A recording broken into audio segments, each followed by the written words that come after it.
Let's say welcome again to another edition of the program, The Bottom Line. And on this edition of the program, we're going to have uh, very, very interesting developments coming your way. And we hope that uh, you're going to be a part of us, stay with us as we have uh, a house full of information as well as uh, people to do the discussions. So for now, we are only two, but I promise you, the house is going to be full. Paul, they say every town, every big town starts with maybe one or two families, and then when you look, the town develops. So this is the situation tonight. We are two for now, but it's going to be a full house. I promise you. We're going to have guests, and we're going to have another panelist joining us. But let me say welcome to you, Paul, from where you are, and uh, just tell us how you're faring on this beautiful Friday or weekend, and I guess the last weekend in January 2023.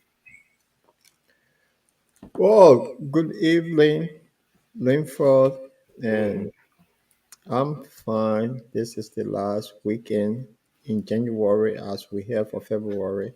Hmm. I'm doing extremely good, and I guess you can hear from my voice that I'm Right. good. So, how are you? Well, I'm good. I'm doing fine, and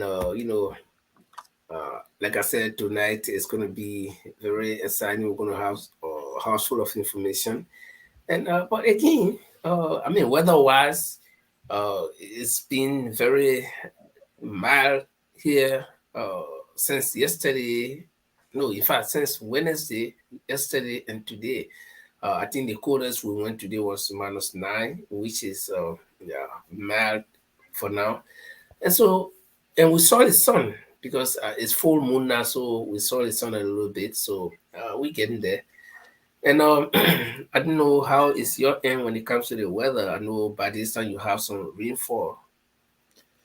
Yes, that's right, Linford. It's been rainy, but it's been extremely cold for some Mm, reason. It's very, very cold. It have dropped up to -5, sometimes 4. It's been extremely cold, and I think it's all boiled down to the better summer that we had. It could have been a cause of this uh, bad cold weather that we're facing today. So yes, so it been that way. It been extremely, extremely, extremely, extremely cold. well, there is a saying that what goes around comes around. So when you Yeah, when you're having a good summer and you enjoy sitting all in the park, and so you should expect the reciprocal. There is that's something right. called reciprocity. You do me, Mm-hmm. I do you. That's So, it. Paul, I think let's wait while we get our guests logging on. Or if you Mhm. log on for the first time, or even if you've been here before, just one favor we ask you to do for us is that you share the video to your contacts, invite all the people in your box, and share it on the various pages that you are acquainted with, the various groups. And by way of information, we are also on the radio, on the online radio. We'll be posting a link later on. And so, if you do not have the opportunity to sit on your computer to watch a program, you can also log on while you are driving or doing something, and you will still get us live as we are broadcasting. And so, Paul, let's play an interlude of music as usual. Yeah, Then we'll come back and start real business. So let's find um, uh, the government betray us. The reason why we use this song as our theme song all the time is because it speaks to the issue. It speaks to the reality on the grounds right now. And so that's why we love to play. And so we do not have copyrights to it, but it suits the occasion. yeah. So let it roll, and then My we'll people, ask where our you at? Where viewers. you at? Wake up from your slumber. Stop sleeping. Whip your hands, whip your hands, whip your hands, whip your. Come on, come on, come on. I know you're sleeping now. Y'all gotta wake up some more, yeah? Okay, let's go.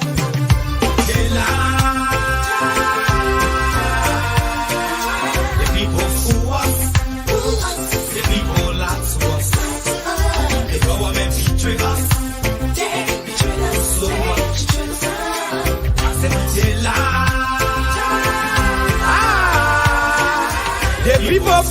us, oh. The people lie to us. The government betray us. They can lie, they can steal, they will not go. I said we tired with their lies. We tired with their promises that led us to all our damages. We tired with their speech they preach indeed, and now unique they deceive us. The thing we saw, it frustrate us. So why did you lie? Why did you steal? Why did you allow the citizens to breathe? You see, we just tell you that why we voted you. But you fool us, you screw us, you use us and later on abuse us. So why? The government should lie. Why? But that's the question that we ask. They lie. Fool us. The people lie to us.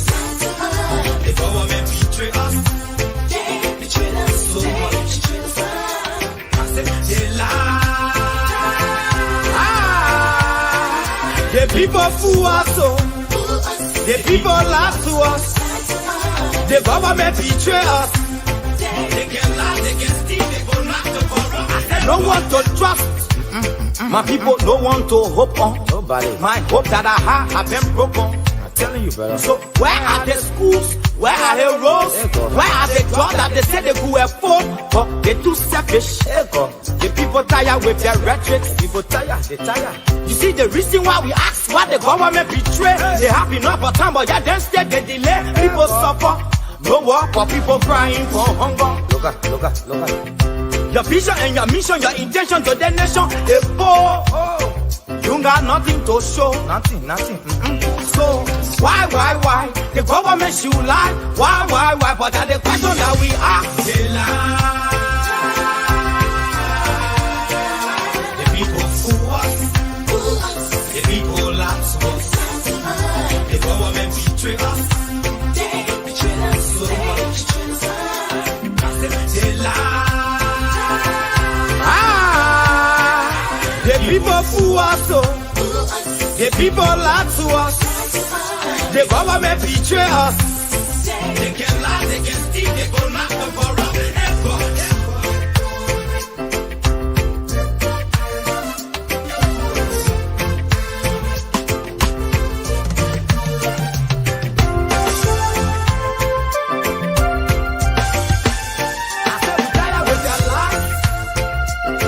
With their promises that led us to all our damages.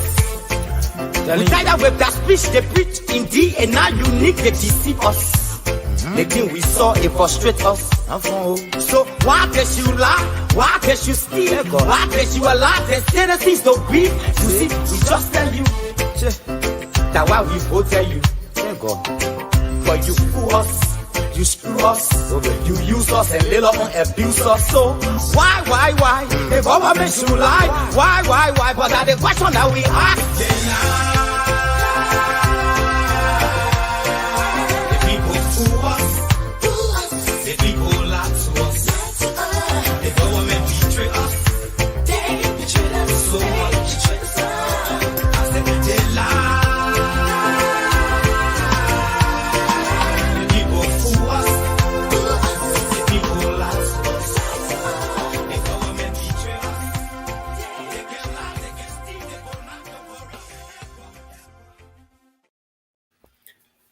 Well, that's the situation. That's what the government does, or every government that comes to Liberia does to its citizens. They lie, they deceive, they steal, and the list goes on. And this is not limited to one particular government. And this is why we're all fighting to see if we can have the right people in place so that all of what we've been going through over the years, from put it the Liberian way, from J.J. Rawo's time until now. And so, Paul, again, let me say welcome to you and welcome to our viewers. We are simultaneously live on our online radio. And so if you cannot sit on your computer right now to follow us, you can follow us on the online radio. The bottom line online radio will be posting a link pretty soon. And also you can follow us on YouTube. So we ask that you please help us to share the video. And tonight, as we promised you, It's going to be exciting night. We expect our other guests to come on, Mary Massacre. She's going to be on with us. And also, we expect Mary is not a guest, actually. She's one of the producers. And we expect our guest, Mr. Cyrus Gray, is going to be here as usual with his good analysis. And so Paul and I are here to bring you all of the happenings. Paul, your intro. Well, Linford, I would say good evening from my end, and good afternoon, good morning to our viewers wherever they are. And it's good to be back here to have a fruitful discussion tonight regarding our beloved country, Liberia. And I'm excited to be here. Good, good. And so, like we said, please help us to share the video. And let's drill you through what we'll be talking about tonight. And quickly, as you all know, the biggest breaking news in Liberia right now, and also in some local states in America, is Spoon Network CEO, Mr. Stanton Witherspoon, has been slapped with wire fraud allegations and also money laundering. Those are so far the information that we're getting. We'll be bringing you some developments on that story, and like we said, it's a trending story. So expect that there can be changes in what we already know. So stay with us. And President Weah is making mockery of the Liberian people by saying that he's going to fight corruption. But the question that everybody will be asking, including me and you, is how effective can a corrupt president like President Weah himself fight something that he's involved in? It's like, I am greedy, then, I want to fight somebody who is also greedy. So it's like I'm fighting myself. So that's the biggest question Liberians are asking, and we're going to be discussing that. And if time permits, we'll be looking at what happened to the first president of Liberia, Madam Joaffa Taylor, over the past week, where she was booed by University of Liberian students on the main campuses of the University of Liberia. So those are some of the things that we'll be looking at. And like I said, the Stanton Witherspoon story is a developing story. So while we are in progress, we could bring you some more development. And so sit tight, welcome your friends to join us on the show. And I guess maybe Paul has something interesting that we could also add. Paul, you're muted, please. Yeah, sorry. I always have something much interested, to be honest, and I then know. probably something that we could all look at and just have a laugh, but something intriguing too. I got few pictures of my daddy, the JMB. Probably I will share it later on the show, and I just want viewer to just have a look and then tell me what they think. Yeah, so something that we'll look at.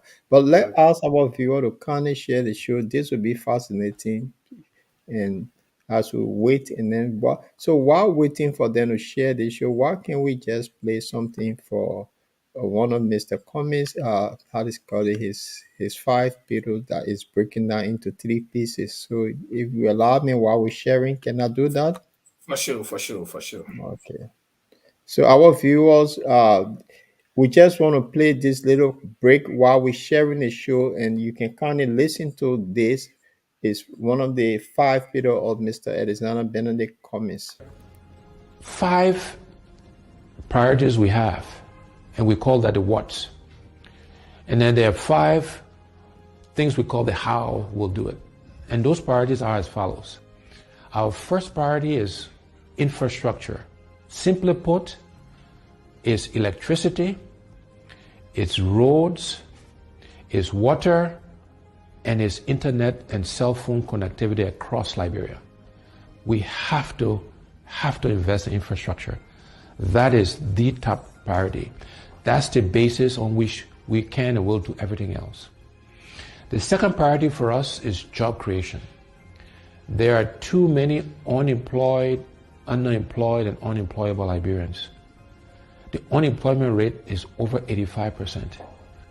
And therefore, job creation is our next priority, creating jobs for the Liberian people. So after job creation, our next priority is agriculture.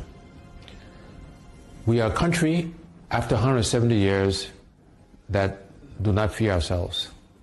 Last year alone, we imported over 160 million United States dollars in rice import, and total food imports was over $280 million.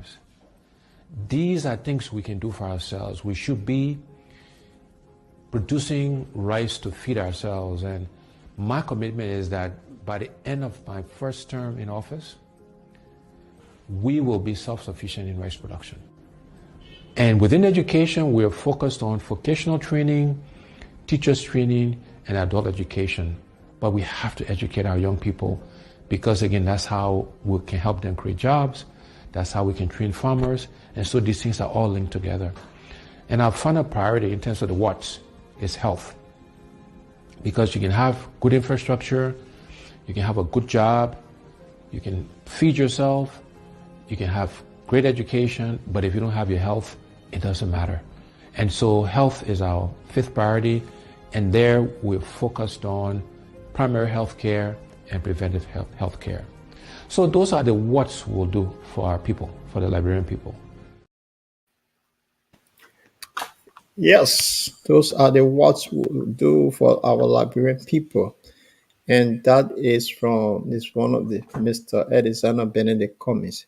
So Linford, what's up?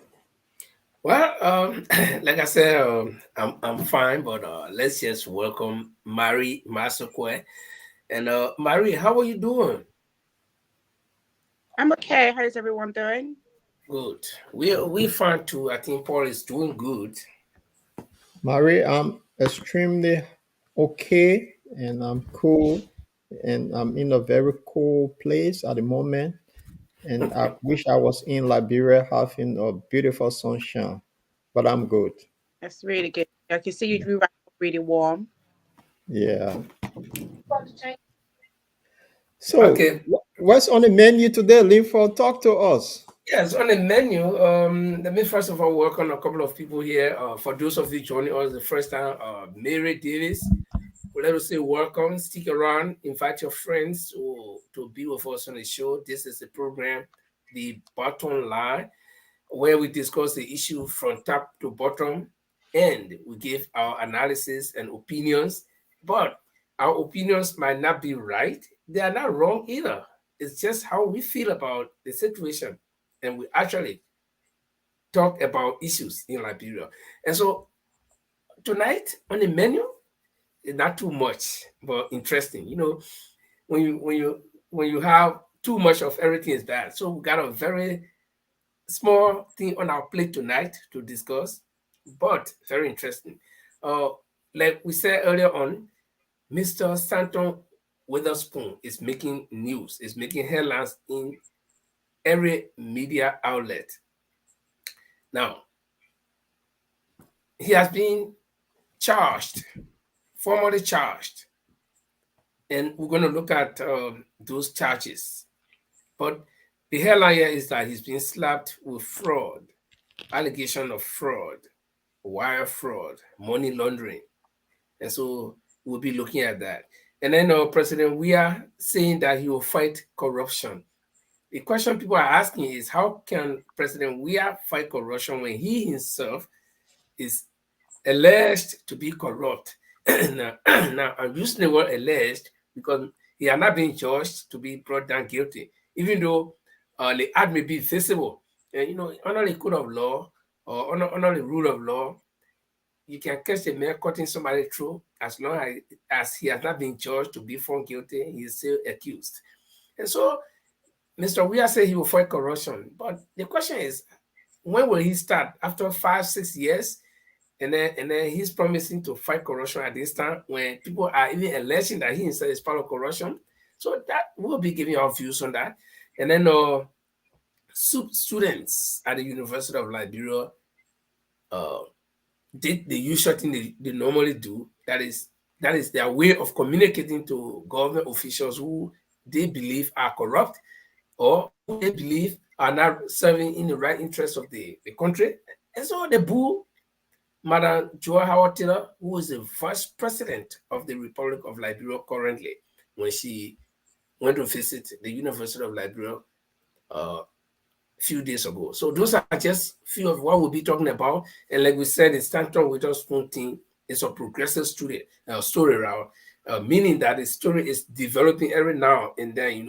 So if there is any new addition, we'll talk about it while the program is going on. So again, we say welcome to Mary Davis, and she said thank you. Yeah, thank you, Mary. So please try to share the video to all of your contacts. And Marie, we hope you also share the video to your contacts. Now, we expect our guest to come very soon on the show, and if he comes, he will be sharing his thoughts too along with us. So for now, Marie, do you have anything in your intro to the viewers and stuff like that? You're muted, Marie. No, just it's gonna be a good show today. It's gonna be a really good show. I don't normally come on a Friday, but because of the topic, I quickly called Paul to say I'm gonna jump on Friday because it's such an important topic, most especially for us Liberian. You know, it's gonna be good. I'm Murray. I'm in England, and yeah, so I'm just looking forward. I'm looking forward to the discussion tonight. Okay, great. And Paul is just saying that Paul is reminding us that we can also log on. Let me just put it there. We can also log on the bottom line radio. What we do here, presently we are streaming on YouTube and on Facebook via Streamline or StreamYard. And also we are coming to you by a radio, online radio. So if you do not have the opportunity to watch us, all you have to do is,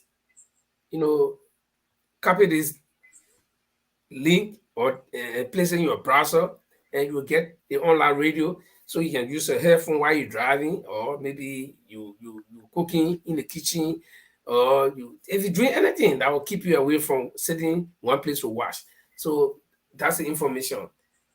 And you can also call us. We're going to open the phone line later on. You can call us to give your view on all of the issues that we'll be discussing. And so, guys, let me say formally welcome to all of you, and let's get started. You know what, Paul? I want us to do something to start from the bottom of the topics that we have. We have three topics. The last one, the bottom one, is the booing of Madam Joa Howard Taylor on the University of Liberia campus. Is it a surprise to you? Did it come as a surprise to any of you here? No, it's not a surprise. When a government is doing bad, the moment students start on it, it means that government is gone. So it's not a surprise at all. It happened to Samuel Doe, it happened to Turbo, it happened to a lot of people. The moment students start on your case, you're done. And that was the indication that it gave the CDC government that, hey, time is over, the studying is up, we're done with you. Few months from now, guys, you'll be behind prison for stealing from us. That's the message the students sent to Joel Howard Taylor. Stealing is a bad thing, and I think we'll talk about it tonight. Why Liberian Hill people that steal? It's just not right. All the people, a lot of people in Liberia that are millionaires, check behind them. They all stole from the government. They stole from the Liberian people. So we will talk about stealing tonight. So Not it not was all super. not all not all Liberians do. I Not all said Liberians. most Liberians check behind the millionaires in Liberia that Mhm. made their money. They stole from the people of Liberia, and that is the fact. Only few, one or two persons say, "Oh, I made my money, clean money," but a lot of them stole. Unless maybe I did something outside the place and decided to steal from other people when Liberia and say I claim to be a millionaire, like the late Dr. Kiaser and others. But we're talking about stealing tonight. Good. And let's say welcome to Dada Lugon. Dada Lugon, please. share the video as well. Okay. Let's see, Seattle Thompson, welcome. You guys, please share in the various chat rooms in your groups. We want to talk something serious about Liberia today. Please share. Help us Okay. share. Okay. Yeah. Good. And Marie, our first president, Madam Joe Howard Taylor, went on the University of Liberia campus, and she was booed. The students literally there, roll, Joe Howard, roll. Are you surprised that this can happen to Marie? You are muted. Uh, were you Yes. surprised? Were you surprised that this could happen to or can happen to our vice president? Yeah, it's very sad. I mean, it's really sad. I mean, I even watched a couple of videos of her. She was giving some I don't know, she was giving presentation. I don't know what she was doing, but the the response from the chat room was not really pretty. It didn't it was not being that said very well in my brain. You could Hmm. just see the pain. It's just the pain was just flowing through. It's just the pain. And to be quite honest, the more Joe will stay in power, the pain is not going to be erased from everything that happened previous from her husband. So them booing her is not a surprise to me, and it's I'm very sad for her to see her end is any in such a embarrassing way. It's just to say that we don't want you here. The more you stay around us, or the more you even come here and give us presentation about whatever it is that you're doing for us, it is still our belief we don't appreciate it because the pain still flow through from what your husband did. Yeah, I was just about to ask you, do you think the action of the students came from was it something that we call transferred aggression from the fact that she's the wife of former rebel leader turned president, Mr. Taylor? Is it because of that you think the students were reacting the way they reacted, or is it because she's vice president in this present government that people see as a government that has failed? Do you think it's because of that? I won't say it's because she's a bad person. I would say it's because of her husband. Okay. Paul. Your question to Maria, a combination of both. She Hmm. is a thief and she from also the bar camp. That's all. Now she been in the house there for how many years? There's no improvement. They just there to draw money. She been getting brown envelope since she became senator. She's now vice. This government is one of the best sitting government in Liberia, and she part of that gang. Although she been packed like a packed car, according to her, but recent times she have shown. Remember the early days when it came to power, this was the woman going around saying, "This is our time to steal. You have to join the CDC. If not, you not get jobs. It's our time to steal." So the combination of both, from bar husband to bar stealing, I would put it that way. Good. Well, And what's your take on it too? well, okay. I knew you were going to come.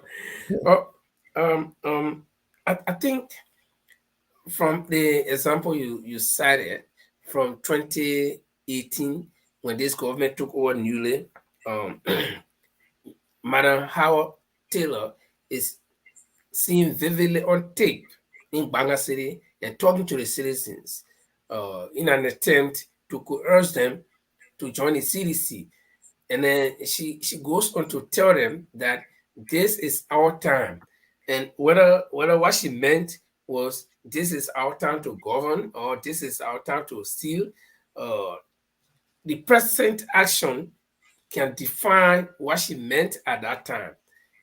So um, I think, like you guys rightly said, uh, the action of the students probably is a combination of both. That transfer aggression from the husband to the wife, and then looking at the fact that she's serving in this government, and not only serving, but as the number two person in case Weah becomes disabled, uh, anything happens, she could step in. And this government has dismally failed the Liberian people. Out of almost 200 and some more promises, they have only been able to fulfill 24 of them or 22 of them, which represents 24%. So, I think the actions of the students was something that one could attribute to the two reasons. Her husband being the one who initiated a war, even though several other factions joined the war, and then the fact that she serves in a government that has failed its people. So I think you are right. It's a combination of both. And so this should serve as eye opener for people who want to lead this country, because the Liberian people, they are no more operating like many years ago during the tournament time where people will say so say one, so say all, whatever everybody say, whether you are affected directly or indirectly, you will never take action. But people are now getting very, very much independent in the fact for the fact that they will do what they want to do. And so I think people who want to be in leadership, people who want to be in leadership should take cue from what is happening. We'll go to the spoon stuff pretty soon. And so for those of you who are joining us, invite your friends. We'll be talking about the CEO of Spoon. That's the next topic on the docket. And so this is just my warning to people who want to be in leadership in this country. Should know that Liberians are no more like what they were before.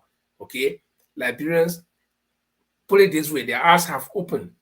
Liberians now know what is right for them, what they think is right for them. And so they will take any action if you do not, as a leader, you do not do what you promised them or what you think you should do for them. Okay, leaders come to the people to ask them to vote for them.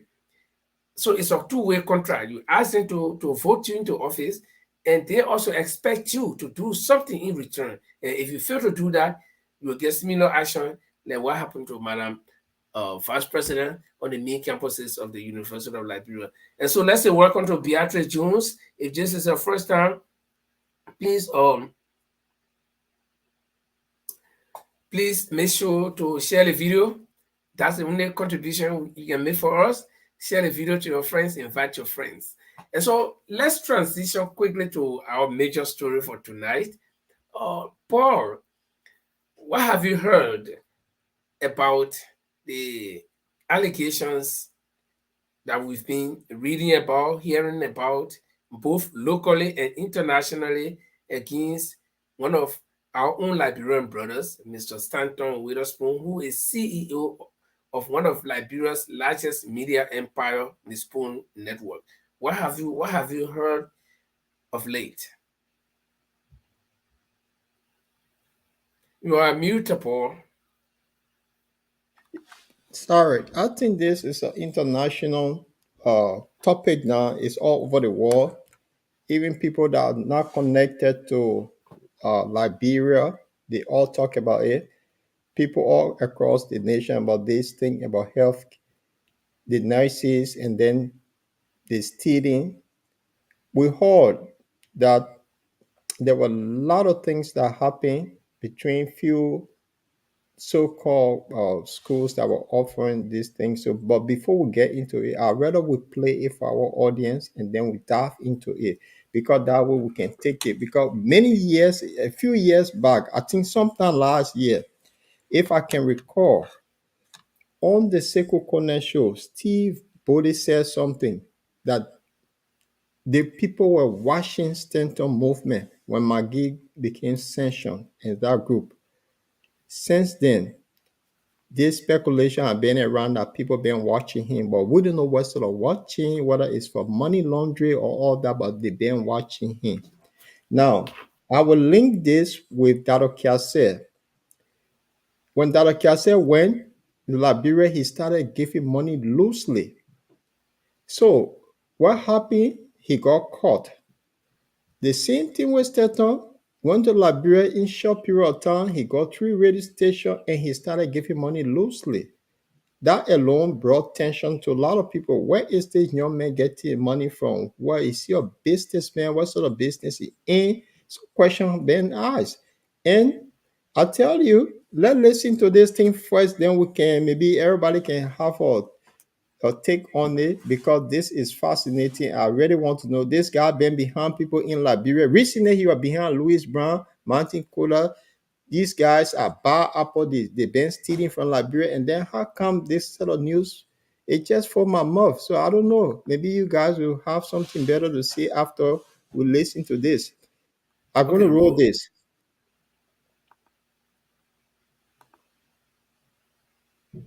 A massive scheme to sell fraudulent nursing credentials, saying there were more than 7,000 bogus degrees. Andrew Dimbert is here with the latest. Good morning, Andrew. Good morning, Michael. When you hear of healthcare fraud, you might think of phone scams or phony medical bills and procedures, but this is far more sinister. Federal agents say they busted an operation selling fake nursing diplomas. This morning, authorities warning healthcare facilities across the country after taking down a massive, coordinated operation they say sold more than $100 million worth of fake nursing diplomas. When we talk about a nurse's education and credentials, shortcut is not a word we want to use. Dubbed Operation Nightingale, federal officials say they've uncovered 3 nursing schools based in South Florida, which they say allegedly sold more than 7,600 fraudulent diplomas for about $15,000 apiece. We're looking around at $114 million paid for these documents. In some cases, the students allegedly using fake diplomas to obtain nursing jobs in other states without proper training. When we entrust the life of an elderly parent to the staff of an assisted living or skilled nurse facility, the last thing we want to learn is that the nurses administering the medications, the ones charged with carrying out doctor's order, took shortcuts on their clinical training. Authorities charged 25 people in the scheme across multiple states, including Florida, New York, New Jersey, Texas, and Delaware. Agents say they've identified several facilities where people may currently be working as licensed nurses after obtaining their jobs illegally. Investigators are now working with licensing boards in each state to make sure anyone who got a fraudulent diploma no longer provides care. Well, you call it for yourself. Yes. And I think the viewers also heard that. And let's give ABC News their credit. This is not our own creation. We just cue it from the ABC News in the US. And Paul, you heard that these people were charging $15,000 United States dollars per person to get a nursing diploma. And we're talking about some 7,600 people. This is a huge sum of money. And you also heard the guy estimated it at about $114 million. That's a huge sum of money. But besides the money factor, these are people who are supposed, when they receive these certificates, they are supposed to be employed at various medical institutions, some to provide care to older people or elderly people, some to attend to patients. Imagine that these people are not trained, well trained, but they can be in possession of such important papers that will offer them jobs, critical jobs. And now, listen, we're not talking about you employing somebody to come wash your dishes at your hotel where he can break some plates. He say, oh no problem, we'll order new plates. You're not talking about somebody who has come to do your laundry to say, probably the clothes did not wash good. You can put it back in the machine and wash it again. Or somebody who's supposed to be, doing some manual work. We're talking about somebody who's supposed to be taking care of lives. Can you imagine? We're talking about somebody who's supposed to be taking care of lives. So for me, my focus is not actually on the money thing. The money thing is there, of course. That's the moral part of it. But the humanitarian part of it is you talk about human lives. That one mistake, somebody will die because of somebody who is not trained. How do you look at that, Paul? No, I wouldn't look at it that way because why? When Mm, you create a situation or avenue for you to steal, people are clever. They come up with all kind of things. Do not think about human life. If there's somebody who's going to do what premeditated murder, they killed you. They don't consider your people the way they will grieve after your death. They don't mm, care. Thieves always find means to con people and to steal from people. In this case, that's what happened. They didn't consider all that the humanitarian side of it, that these people, when they go into hospital, they might do something wrong that will kill people. They don't consider that. They only consider of the money, of themselves, and how to live that life. That's all they care about. It's like you go rob somebody, the poor watchman there, you're going to rob and it goes wrong, you end up killing the watchman because you didn't plan it that the watchman will be there. So they don't just care, they just after the money.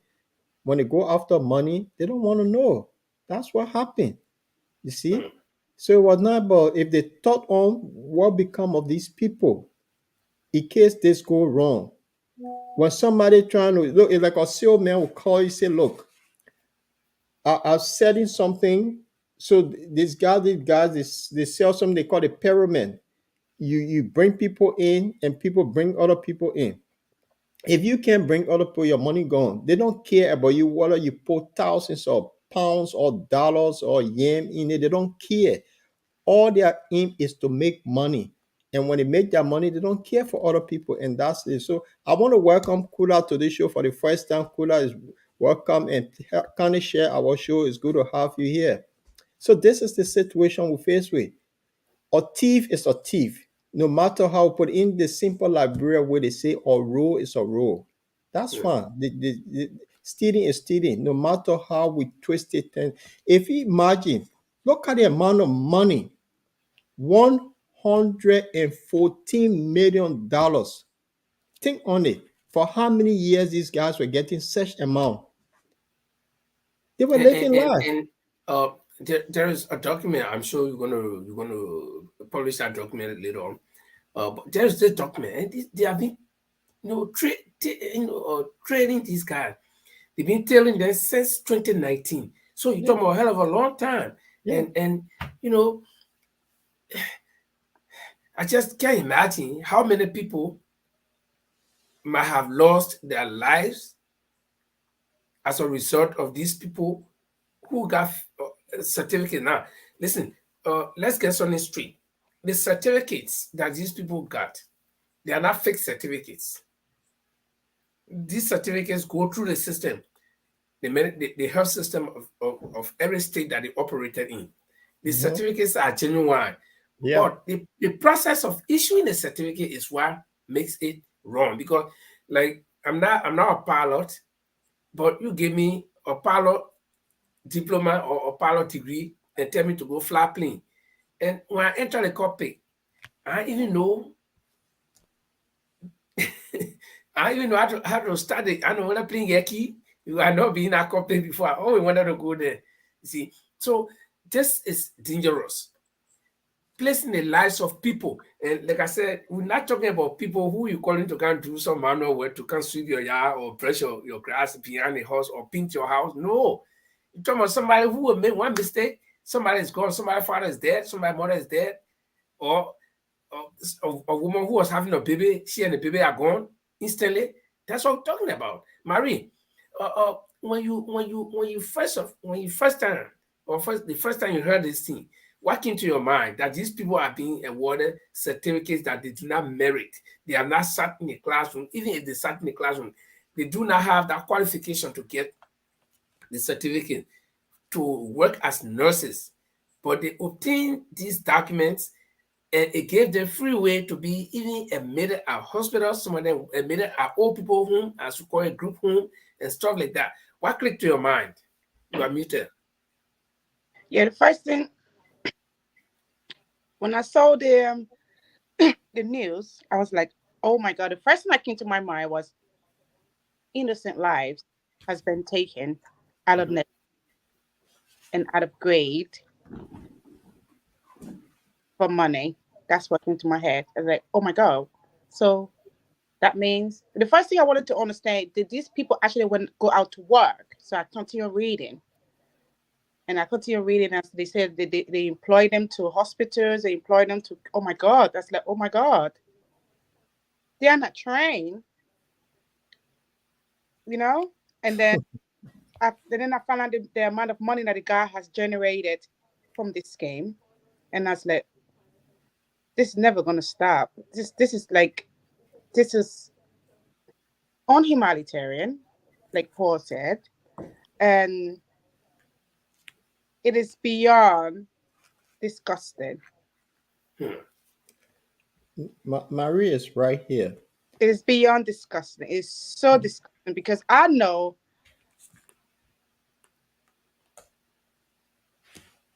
it's very sad. It's, I mean, the innocent lives that has been taken away due to this to this guy greed.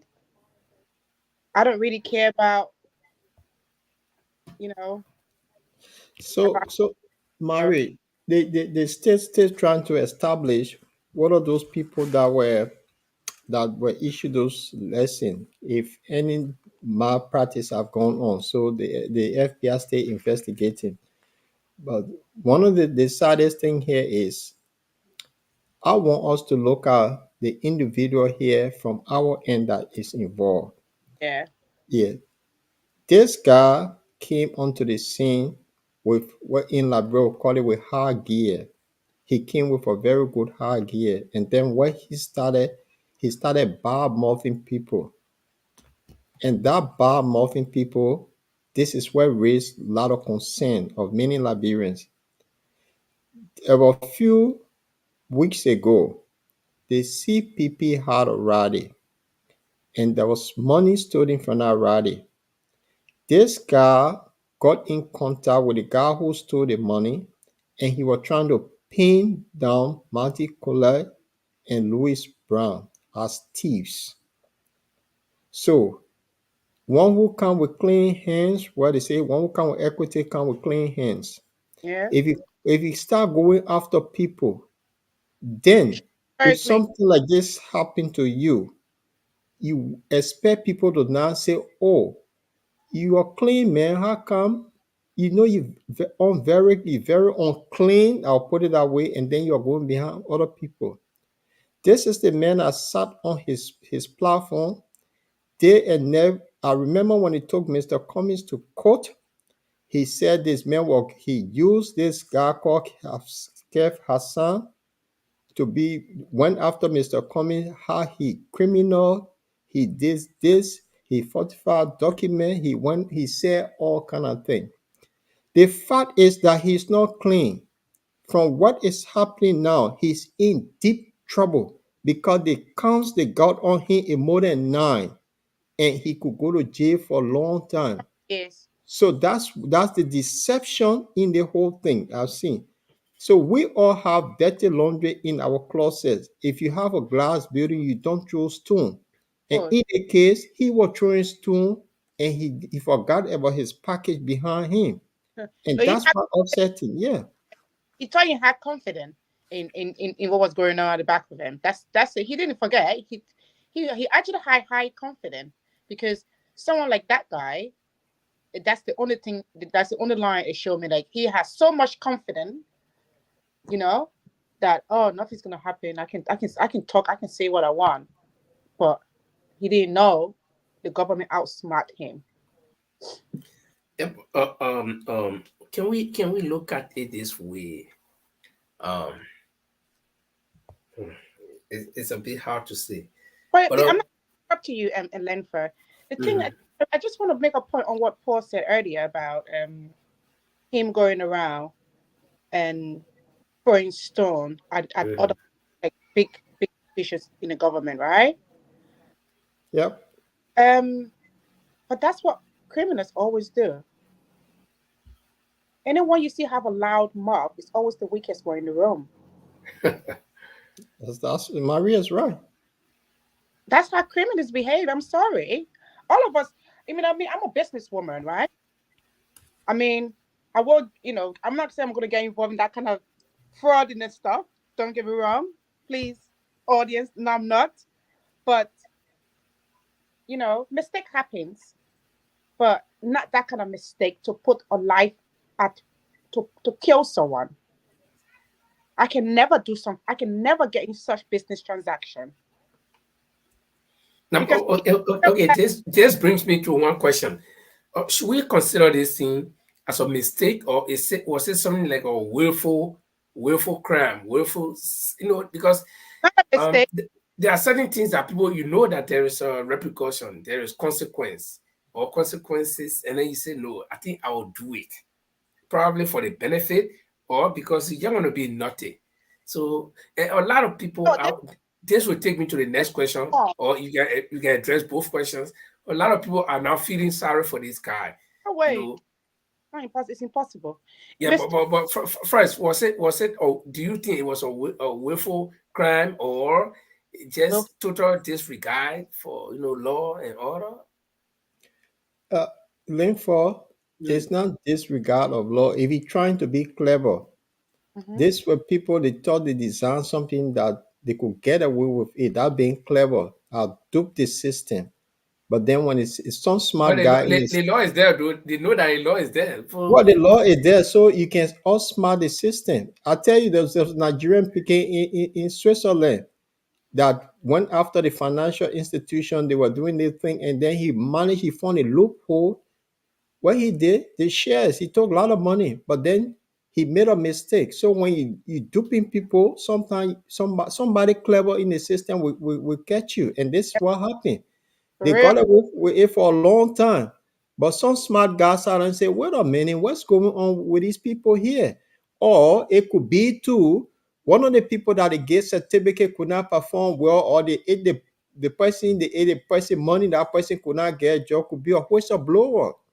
So For real. all of these things you should That- take it into consideration because they've been operating for a long time. So they were too clever. So I gave example. You remember in the early 90s, you heard about this story about the 419, the BM boys. They were not, but they just used psychology on other people and managed to nail them, took money from them, and they thought they were never going to be caught. So this is the same thing. These are clever guys that came together, decide to find some kind of loophole in the system to steal, and that's what they did.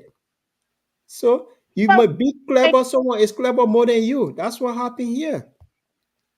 this is what I was trying to say the other day about George Weah saying he can mix chemical, and I said for sure he knows how to mix chemical because he got Exactly. government that know how to mix chemical, exclude Coca-Cola. Do you know what I mean? This is it. This is what they, Liberia is, most especially with around the BM boys. This story just remind me of them, to be quite honest. But it's just that it's a bit twisted because there's innocent lives that is involved. Hmm. Innocent lives and also innocent human that probably have saved enough money, you know, of the life savings and have given that money away to a foster that was going around running up and down in Liberia. I can like to say he was actually working for it. And then I found out in his background, he is actually a registered nurse. So if you're a registered nurse, why would you do something like that? Why would you throw away your qualification that you sacrificed 4, 3 or 5 years to get because of money, because you wanted to it's just power greed. It's just power greed. He just wanted to reach up the hierarchy to a very high rank that nobody so he can say, "Oh, I'm untouchable." Not really. You are not untouchable. Most especially when you meet up when you up the hierarchy, you are not untouchable because these people are already been trained. They've been trained waiting for each student to go up there and do the assessment with them. So he was not untouchable. And all the BM boys them let's say where are they today? All of them, I don't know what they're doing with their life to be quite honest. Some of them has been promoted, some of them found a job, some of them, leave the baby mothers to look after the children. Some of them I don't know where they are. And Hmm. this goes for this gentleman as well. let, Give let me add, let me add to Marie. up with you. You see, while Liberia been struggling with people that have come from meaning America, to take jobs in Liberia. They want to live that puff daddy left that they couldn't live in America. When they go to Liberia, they steal from our people and live that kind of life for people to worship them. Yep. This is a situation that just happened. Somebody found loophole in a system and decided to live large, have a massive mansion on the expense of people by stealing from people. Want to be that puff daddy, want to be the P, how they call it, the P square. And then this what happened. So innocent in Liberia, they said 99 days for rule, 1 day for master. And when a master catch you, this is what happened. Only in Liberia, when a big man steal, they say let pray for him. But when a He has not small been man he has not steal, been brought down well, guilty. They just if charge him. I'm guilty, yeah, but I just talking about Liberia, I don't call name. I say only in Liberia, when a big man steal, they say let pray for him. But when a small man steal, they will whip that small man like they want to kill him or kill him to death. Nathaniel Magay stole from Liberia. Today, they say if you steal, you steal will make you senator. Only in Liberia this can happen.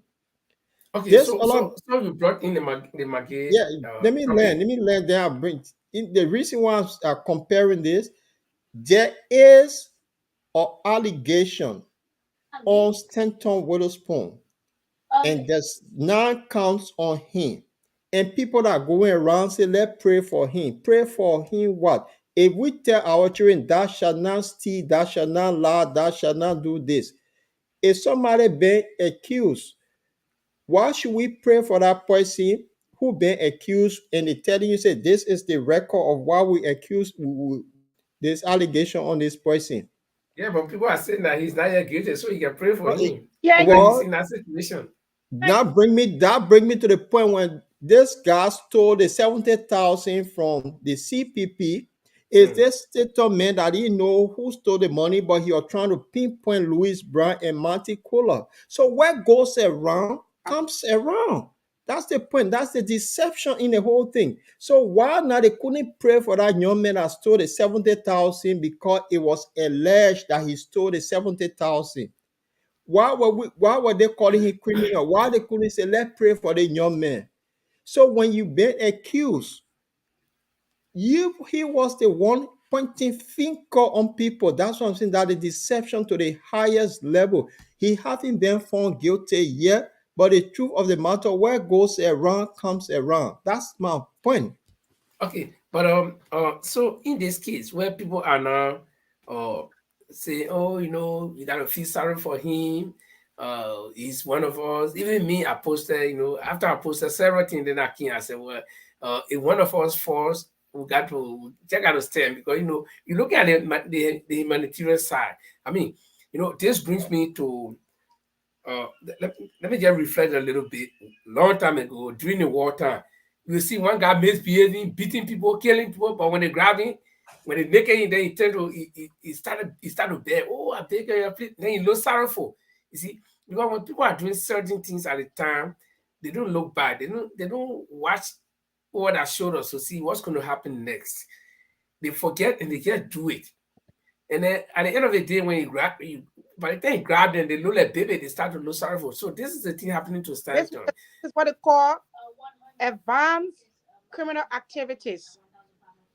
This is advanced mediums. Hmm. I'm sorry for him.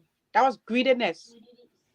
At least if you're going to take something like maybe $2,000, Uh-uh. Have you government. have you heard this word or this saying that uh money I just forgot the word, but it means that nobody can get enough money. I mean, to the point where you can see people like Bill Gates, they can stay sleep. People like Mark Zuckerberg, they can't sleep. They say they stay sitting and developing new way to get money. That's it. Let me give you a story. Let me give you some experience about money. When you broke, those of us who work, we're not making business, we're working. When you broke, when the money goes certain play now, then your budget drop. Then you can be careful to spend. Okay, like when we were in Liberia, so now it broke. Now you see my man, you walking, Then you see your man say, my man, because you already set your target, right? You say, my man, can't get your man. Same we're using the water and say, can't get your man. So now $100, man, that at least anybody could give you. So when you get that $100, then all your budget is within $100. You say, maybe I'll go first. I eat small. I'll go to Jalo put butter in the bread. I eat it. I drink one Coca-Cola. Then I'll say how small to pay my way. But all of a sudden, when you get big money, like 5,000, then your plan will not be to go eat bread and butter. You think about going to one restaurant. In fact, you are working, you think about taking taxi. So this is money. Yeah. You see this. So if the guy I'm sure the first time when they started their business, they were not getting million, they were getting at least thousands. So they say, man, let me I think we eat. They can get sweet in their mouth. Yeah, it gets sweet more. You see it? So no, 20,000. yeah, so nobody can get enough money. Nobody in the whole world, nobody can get enough money because the more you get, the more you want. Yeah, I know. I bet that's the thing, my man. Well, you know the host because I think there were 7 of them, 7 or 8 of them. One person came and said, "My man, let's just stop." He said, "No, you can't stop. You got what? 80,000. You passed through. Let's go up to 1 million. You going up 1 million? The government saying that. You think the government actually sitting there and just saying they just keep printing the and just imagine I'm sure when the guy hit that first 500,000, they said, "No, my man, we gotta claim on that." So you see, this is all about it. But the question I wanted to ask, just to tease our mind, and probably the viewers, people are now saying that we should feel sorry for Central with a spoon, right? So should we feel sorry for the Sogos that can be checking people's cell phone and things, or should we feel sorry for Natari Magay, Tue, and Sifas? Because they were sanctioned also. I can feel sorry for Zoko because life condition make them to abuse, right? But for him, I can't feel sorry for him. What he did was disgusting and unprofessional and unhuman. If he was going to do his multi-million stealing on a different level, that's different. But this is of human. All these people that he's selling, these people that he's selling the certificate to, they are not trained. Who knows what kind of medication they be giving the patients? I think that's what complicated the whole thing. You know, like you rightly said, if it's money, I will know crime is crime, right? But there are certain crimes, even under the American system or everywhere in the world, there are certain crimes you can commit, and people say, okay, like for instance, if you go and lift and do shoplifting, and then somebody goes and kills somebody, so the two crimes are not the same. They are both are crimes, though, but you know the way it. And so, especially federal crimes, because I know I've been following some cases. The feds, those feds agents, those people don't play. When they own you, they own you. And if they take a crime against you and they charge you, and you know, I heard a lot of people talking, Sandra will be released, or I mean, we're praying. I mean, again, then we find ourselves saying that we're praying, but because you as human, you not wish bad for anybody. But the thing is that there's just certain things that God cannot help with. You know, we as human, we put God to certain tests that even if God put us to that test, we will not perform. You know that if you claim where all the 10-story building and jump down, you'll fall down and die. Then say, God, I'm going to jump down. God, please help me. Hey, man, God know that you will die. You yourself, you know you will die. So why are you putting God to that kind of test? Then people say, there is no degree of prayer. Even if he carries Satan, they wash him with holy water and he's sleeping in the church now. No fed guards are on him. No boss, don't play. And before and something that came to my mind, Paul. I think you mentioned it before that probably they do some of the guys who are paying the money and so. But I am also of the conviction because I know how these guys operate. Look, I read a book from Tubman's Library, and the title of that book is The Visible and Invisible Governments of America. If you read that book, you know how the CIA, the KGB, all of them operate. Okay, so I'm sure that when they started digging these guys, behind these guys, some of the CIA sent some people to go and register and pay that money to get proof. So, and they have been tracing these guys since 2019. So it's a long time. You see, so it's possible that some of those women that enroll, or even some of the men that enroll, they were sent there by the agent and said, "Oh, go and enroll. Make sure that you," because I remember when I was in the UK, 2012, I was working in one old people home, and they show us the guy who was training, or he showed us some video how there was some news that people in certain old people home in the UK, they used to ill treat the old people, and so the police sent some people. They sent them to go do their training and work in that particular place. And the guy was there working. It was a man. He was there working as a normal person. Nobody knew he was police. And then he even got to be friendly with this guy or with a group of people that used to treat the old people, treat the old people, beat them and do all kinds of things. And even the guy himself, he took part. Like, he was encouraging the guy, said, "Oh, yeah, it's just a bit of, and then the other guy was encouraged to do it. And he recorded everything. You see it? So this is how people trace people sometimes. And I heard a lot of Liberian people. They say, "Oh, the people might not have sufficient proof." No, the people will not CNN, ABC News, and all the major news will not carry something because they know defamation of character, libel, and slander. All these things, it carry heavy weight. So you cannot go and slander somebody's name, defame somebody's character, and say, "Oh, the person was doing this and that." If the person is clear, they can sue you. So these people might have done their homework and know that the federal people have established sufficient evidence against these guys. It was ready. They were ready. They was ready to pull him to pull them to make the public aware of them. There's exactly Len, but there was no way on zero ground. ABC, CNN, the Global Environment News Channel will publish something that they know that if they are not certain with enough evidence. No, they was ready. But Paul, do you have that charge sheet? Can you pull it also that our viewers can see? Linford, Yeah. they said, they say they have to be, innocent until found guilty. Yeah. Okay, this is the That's a charge sheet. tradition. I don't know. Can you see this? Yeah, well, we cannot read it too clearly. I don't know. Is it a way you can zoom it? Well, if you can go. Yeah, if you cannot zoom it, I think I have it here on my phone. So Yeah. if we just remain on the screen there, and let me see if I can find it and read it to the public. Okay, this is count 2, Stanton Witherspoon and Alfred Selu.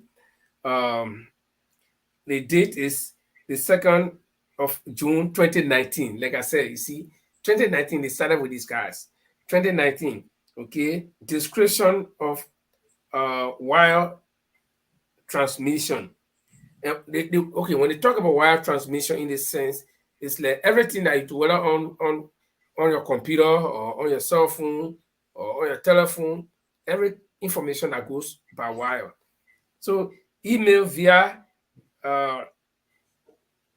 interstate wires from conspirator 2 to Stanton Witherspoon, Alfred Selu, and conspirator 1 in the Southern District of Florida, discussing student travel scheduled for out-of-state students to travel to Florida for 3 days clinicals.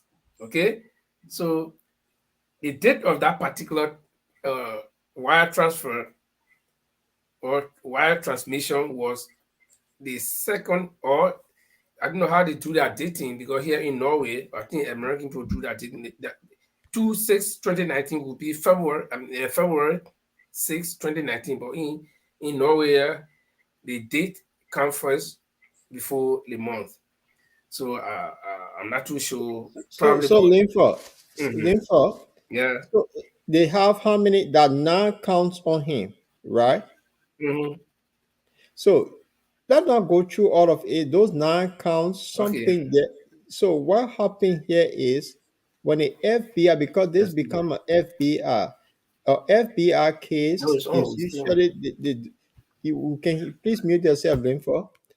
It's a federal case.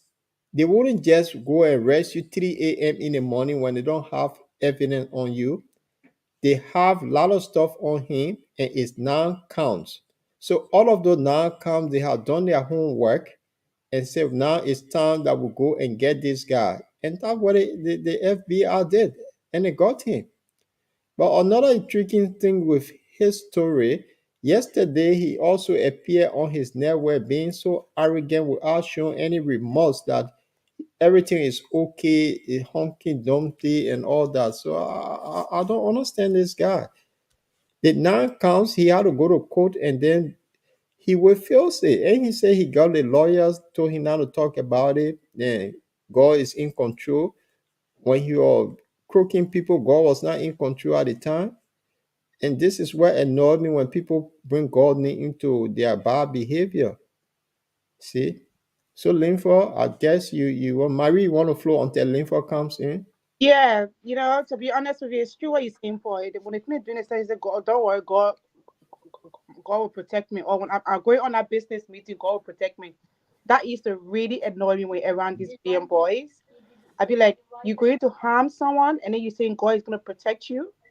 That is really sad. That, Like, that's true. Yeah. The thing is, they say go for all for self. So anything you do, and the Bible say in everything give thanks. So they do it. So yeah, so when everything you do give thanks. So now Uh-huh. when you are caught, don't Yeah, ask people to pray for you. then you give thanks too. You give thanks So to God. Because this thing, look, to be honest, this nonsense in Liberia that because this person is up there, let's pray for this person. That thing annoys me so no, much. but there are people who benefit from those people. So they can benefit, but they shouldn't be. Oh, you shouldn't talk. Today when I was coming on the show, I Mm. posted something on my page. Say the spoon broke.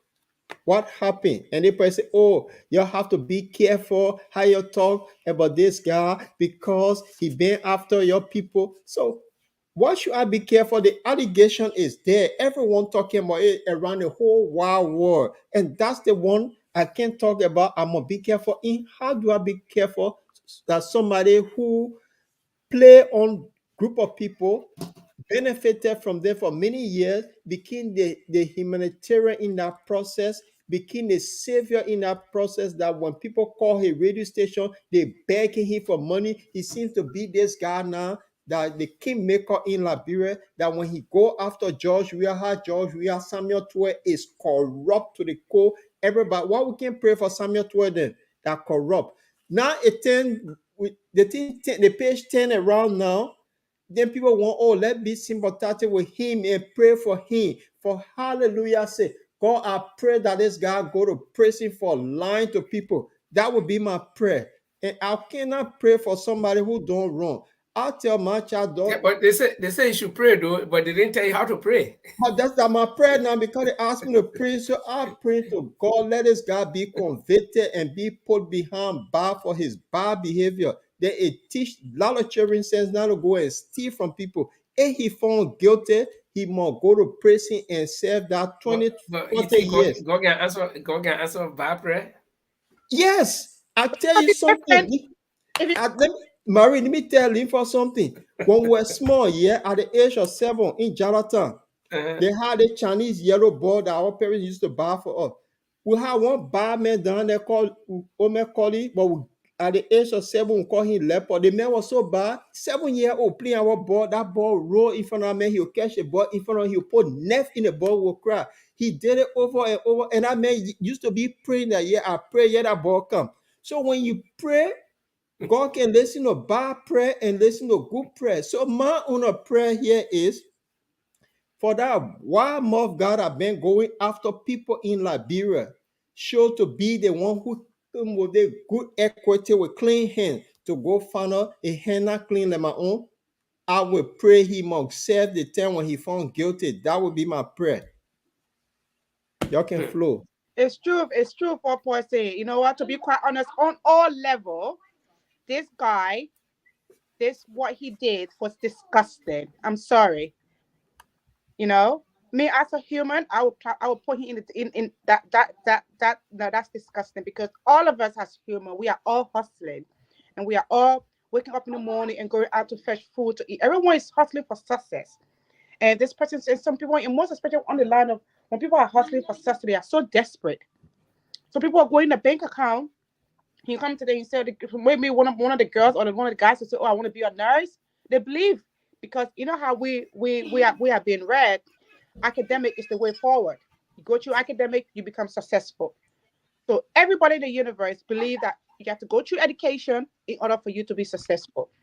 And you have some game, and people who are blindsided to this kind of people out there, they're running in. I will do it. I will do it because I suffer from dyslexia. It was really really bad. It affected my pronunciation. It affected me in so many ways. It affected my confidence, my self-esteem, everything. And if somebody like him was gonna come and say, "Oh, you want to go to school?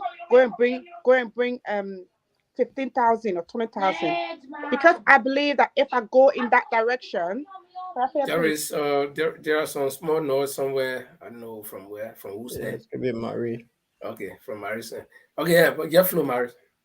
what I was just trying to say was for him to actually go in that environment and take those people 20,000, 15,000, and then be going on his TV show and be kind of castigating other people, whereas his money that he's getting is not clean.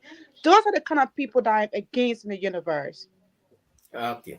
Yeah? As we promised you earlier on the show that we're going to have a guest, and of course he's not a stranger on the show. He's always here to give his very candid opinions and reasonable analysis of issues that we discuss here. So Mr. Saros Gray is going to be here in just 30 seconds, and he's going to be throwing light on this thing. By the way, Saros is in America, so he's at his seat, and not only in America, but in one of the states where some of the activities that we are discussing have been taking place, which is Texas. So let me bring in Saros.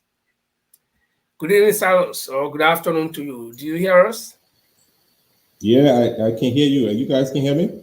Yeah, we hear you loud and clear. Yeah, happy to be How back you with doing, you, man. Saros? Not too bad. Yeah. But bad. Not too bad, but bad. No, things are unfolding, man. We hope that we'll not be to this kind of place, but this is not new. The last time we were here, we were talking about similar issues again in a different arena. We issue about guns coming to the country and all that. So I'm happy to be here. Let's discuss it. How I you thought about a few things perspectives that I could put on this lesson that we can learn. What you say, lady? How you doing, Marie? Yeah, not too bad. I was like, hooray, Sarah's coming at least. Good to see you. Yeah. Sorry, Yeah, but I mean, I come in Saros, halfway. I got to this Friday. I've been closing down a lot of stuff. Saros, you live in Texas, Houston, and Texas is in the news. I don't know whether it's Dallas or Houston, but I think it's one of the two states. There are two cities. What is the gravity? What is the weight of this thing? I mean, as you see it, is it something So, very serious? so when you say the weight of this thing, you're talking about this whole issue about The whole issue about this the Stanton influence of and nursing the other people, diplomats. right? Yep. So this is not a new thing in Texas, all right? So I was in discussion with some of my folks here, and as far back as 3 or 4 years ago, there were a group of Liberian ladies here who went to Florida to go and protest for money that they paid to the same syndicate, and they didn't get the right outcome, and they couldn't pass the state board. In fact, interestingly, one of the ladies had informed one of my friends that they were looking for Mr. Waterspoon. The FBI was looking for him like 3 years ago. And he was laughing with her, saying, "You gotta be kidding me. They people on the TV every day having program. How would somebody be looking for him?" So people have really been taking this a little lightly, but it's common knowledge that people use these kinds of scams. But today, is our own brother who is being tied in the unsealed indictment with other people for receiving money and issuing fraudulent, if I may say, diplomas. But you know that, I mean, even Donald Trump University was also charged. People went there and charged, and they went to court to settle for giving those quick fix diplomas. You got some of the online schools that are doing similar things. So it's not a new thing. It's just I have come close, very close to home. But the magnitude of it is a big deal. One of the things we are hearing from the Department of Justice is that some 2,300 nurses who acquired those paperwork are currently practicing, and that they have communicated with the states, 3 states specifically. One of them is Texas. I didn't know much about the involvement of this school, particularly with our man, but everybody knew there are some Nigerians here on the south side of Houston that people go to get these quick papers anyway. And a good number of them are also inside that indictment. Their names have been listed, their residents of Houston. So on the face of it, while the case is being sought, I think that there will be an attempt by the federal government to disqualify these 2,300 practicing nurses. It might come close to home, so we don't know yet who the people who got these paperwork, but that's some of the intensity, and this is a big deal.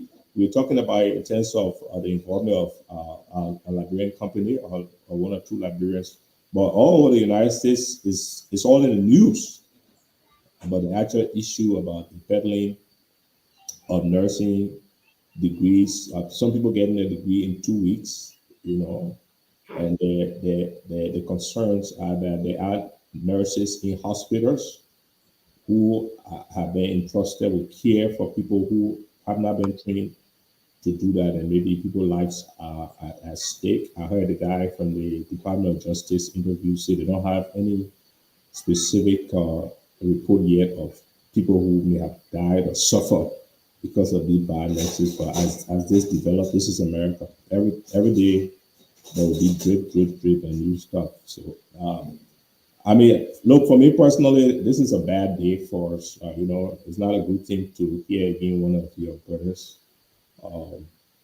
in a situation like this.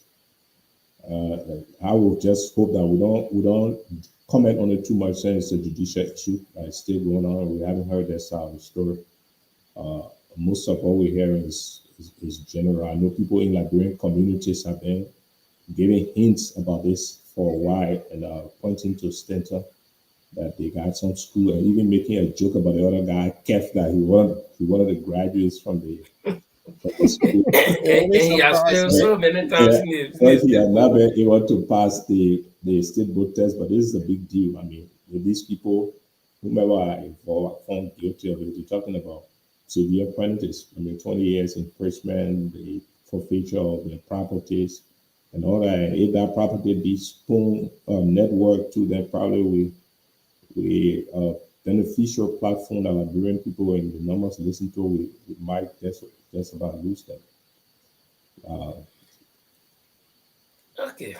Oh, I think from our own point of view, the thing that compounds the whole thing is that it involves 2 sides. 1, the money aspect, and 2, the lives of people that were placed at risk for the fact that the money aspect is a big money, but I don't know whether people got a hand on that money, man. That money cost $114 million. No, but it didn't come in lump sum though. So that's the point I'm making. Maybe the guy started with. When I was working for government in Liberia, they used to accuse some guys, ministers, deputy minister, the city man stole about $2 million, my man. That same man the day before he was asking people for gas. No, but the thing is, the money can small big, but if you add it up, the last time I took 1 or 2 hours, you have to go through my bank account, my bank statement, all all my transactions. And I saw over 2 years period how much I have spent. I said, but if you give me all the money back, I'll not be here, I'll be gone.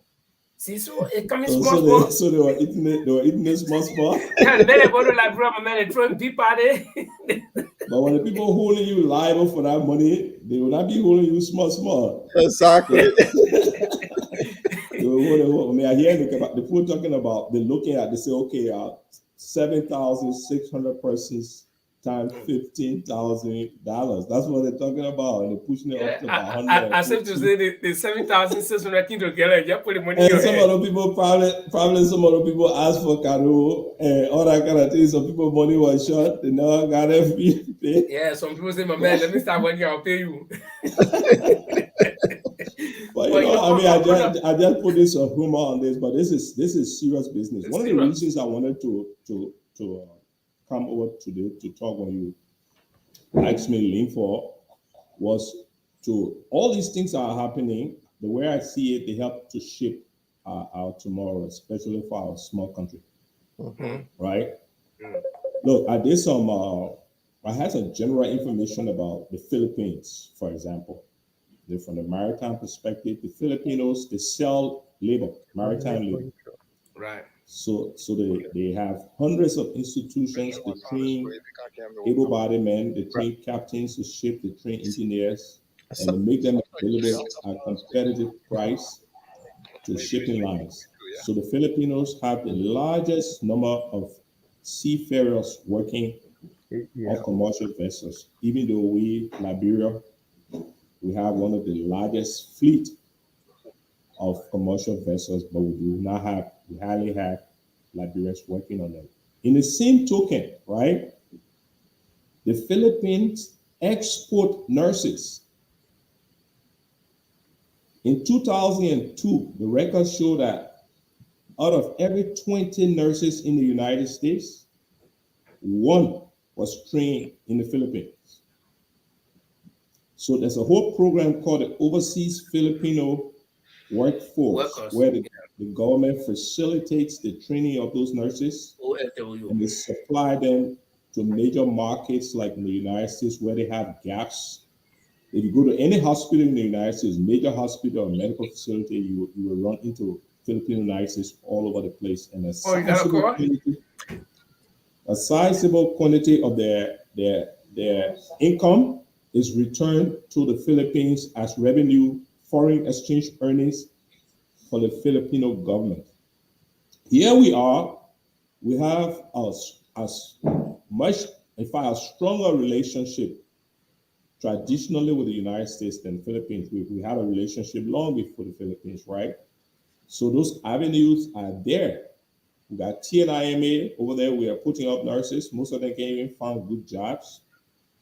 Whereas just the creation of an agency under the tutorship and the sponsorship of the government, maybe with some private sector involvement, like somebody like Stanton, who already had a pipeline to place NICEs. I don't know whether he was placing NICEs, he was issuing papers to them, but somewhere he was in the industry.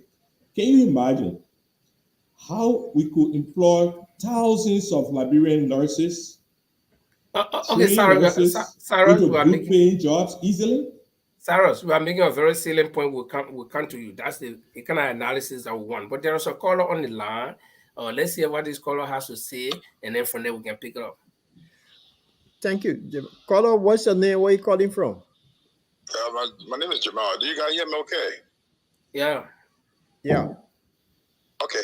I'm calling from, I'm with regard to the case of the Stanton, the case of the Booker case of the CEO of how do you call him? Sport TV. You know, one thing, if you guys hear me, do you hear me okay? Yes. Go ahead. All right. What I want to say here is that, first and foremost, that's the beginning of the end of the brother. Probably he didn't think like he would come and tell us that, we should wait. A legal team will be speaking to us, and he'll be.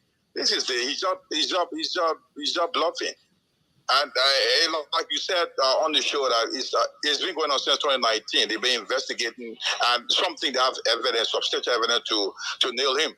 That's one. And second, I just want to make a statement here about those on his platform.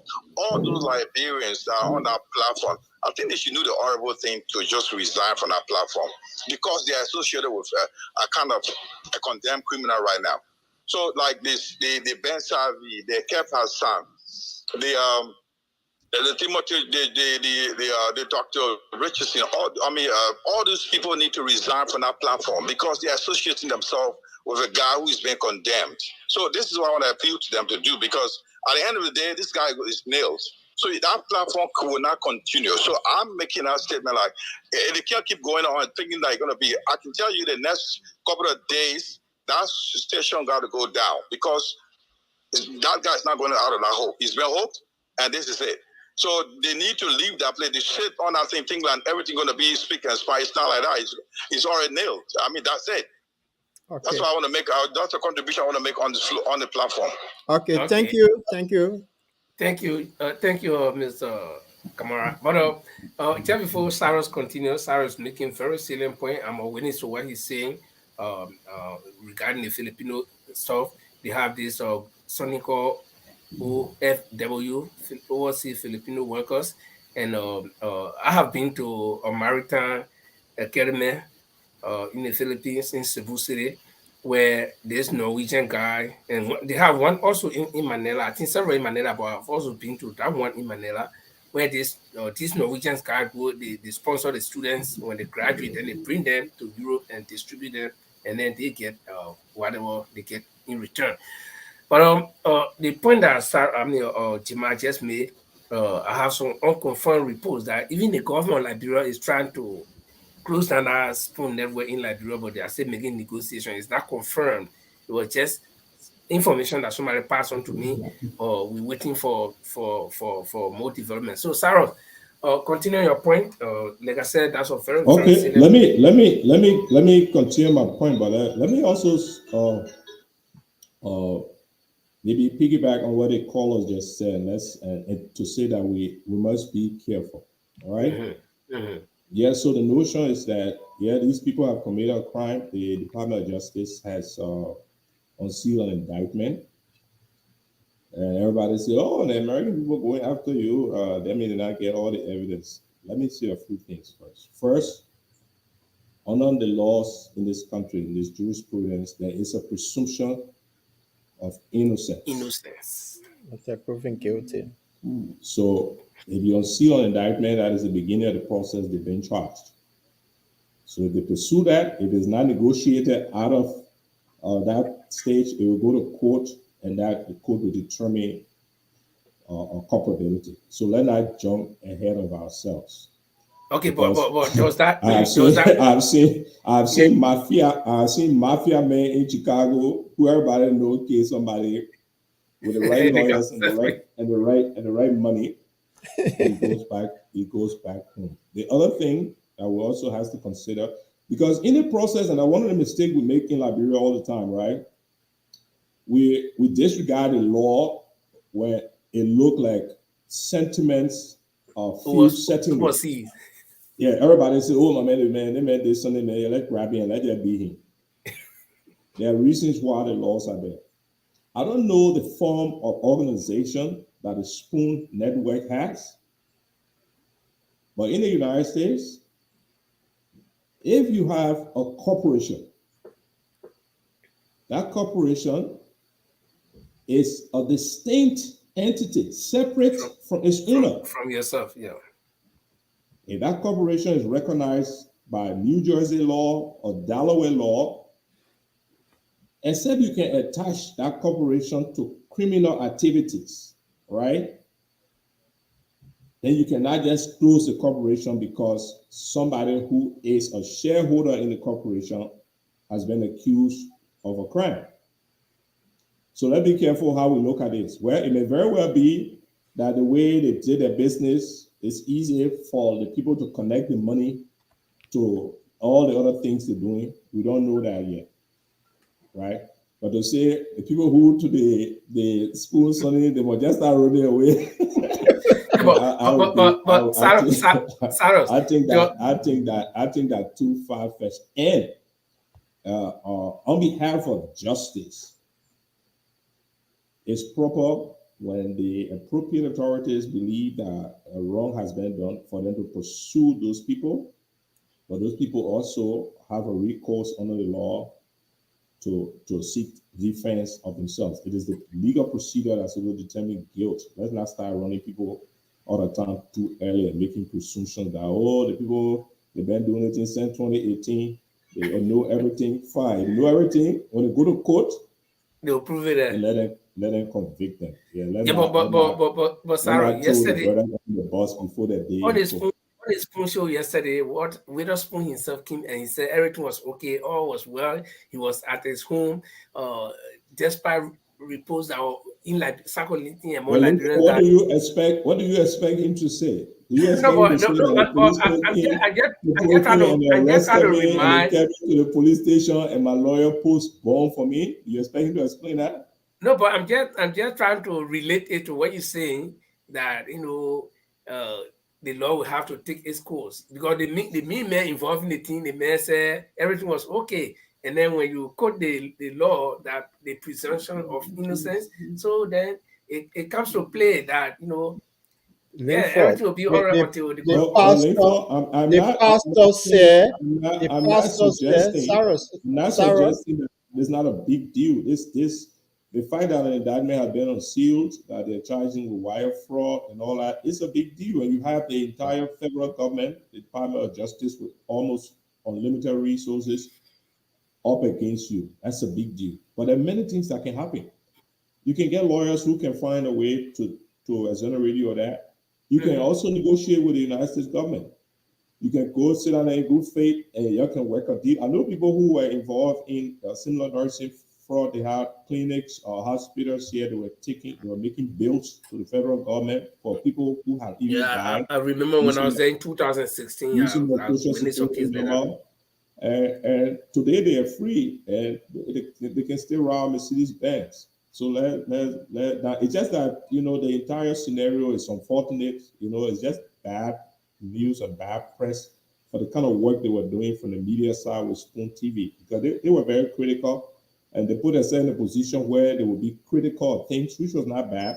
Sometimes I think were bearing, but they were calling people to attention on major issues, and people were interested in that. So if one of the casualty of this whole scenario is that we don't have the Spoon network or TV again, that's a loss for all of us. So let's wait and see this play out. so So, Sarah, let me so just add something on it. The pastor appeared yesterday. He said the Lord is in control. So let's just give the which Lord is in control. which pastor? Pastor Spoon. Okay. Oh, you mean Yeah. he's a pastor? I didn't know that. But on his show, he been preaching, he been quoting the Bible voices, and they No, been but when your he. people, man. No. Everybody. Somebody actually on which Onseku Kona show yesterday, somebody called from Liberia and said they know him to be a pastor. Yes, Well, then, that's all good. I mean, we go on your side, exactly. I mean, I even read a lot of posts from people in Liberia. I was reading, and some people who say they got a prayer team they put together and all that. That's all good. Yeah, that's all good. But the United States government has unsealed an indictment. My only thing is that the legal procedure have started. Let's see it through and let not indict the people before Right. they, So, Sarah, let they me ask you have a their day in question court. quick. Why in the States? I know usually those things when it happen, if they found guilty, and what would be the if you're aware of this or is something that is you guys not aware of? What would be the jail sentence if that happened? If they are found guilty? No, so generally, what I've been reading out of the DOJ is that for the wire fraud, in the case that they're discussing, would be 20 years imprisonment and the confiscation of properties affiliated with the crime. But that's just a generalization. So, my man, when people are accused of a crime, depending how you decide to approach it. I mean, you could build up your own defense, get good lawyers, and you can fight it and you can run for several years. You can get similar good lawyers who part of their job is to sit with the government and say, look, there's no good in running this thing and wasting all this money in court. Let's sit down. My man is willing to give a tacit admission of some guilt, and for that maybe getting a suspended sentence, and he can restitute out of the All the 114 million, money. he will Okay. give 15 million back. And so the plenty can, plenty can happen. I hold the So I let's hold the not ball jump still has the that gun. mouth. Let's not jump But the you gun. know, But Lincoln, we have to be very that careful. kind of money when eating it, it's like somebody spread a lot of 25 cents on the table. Every day you come, you take one. The money still low So plenty. you going to the play, I want you to go again. You are saving the money. Yeah, Mary, you want to come in? Yes. They have to Because establish that. They have to establish that in the Sarah clear. was on a very good path. So Mary, after you, then Sarah will continue what you're saying. Yeah, I love the way Sarah analyzed this whole situation. It kind of put me back in my little business zone, my business mindset. Mhm. Um, we have to be very careful, as Sarah says. It's true, we have to be very careful on the bins because there's a lot of people involved in this. Yeah.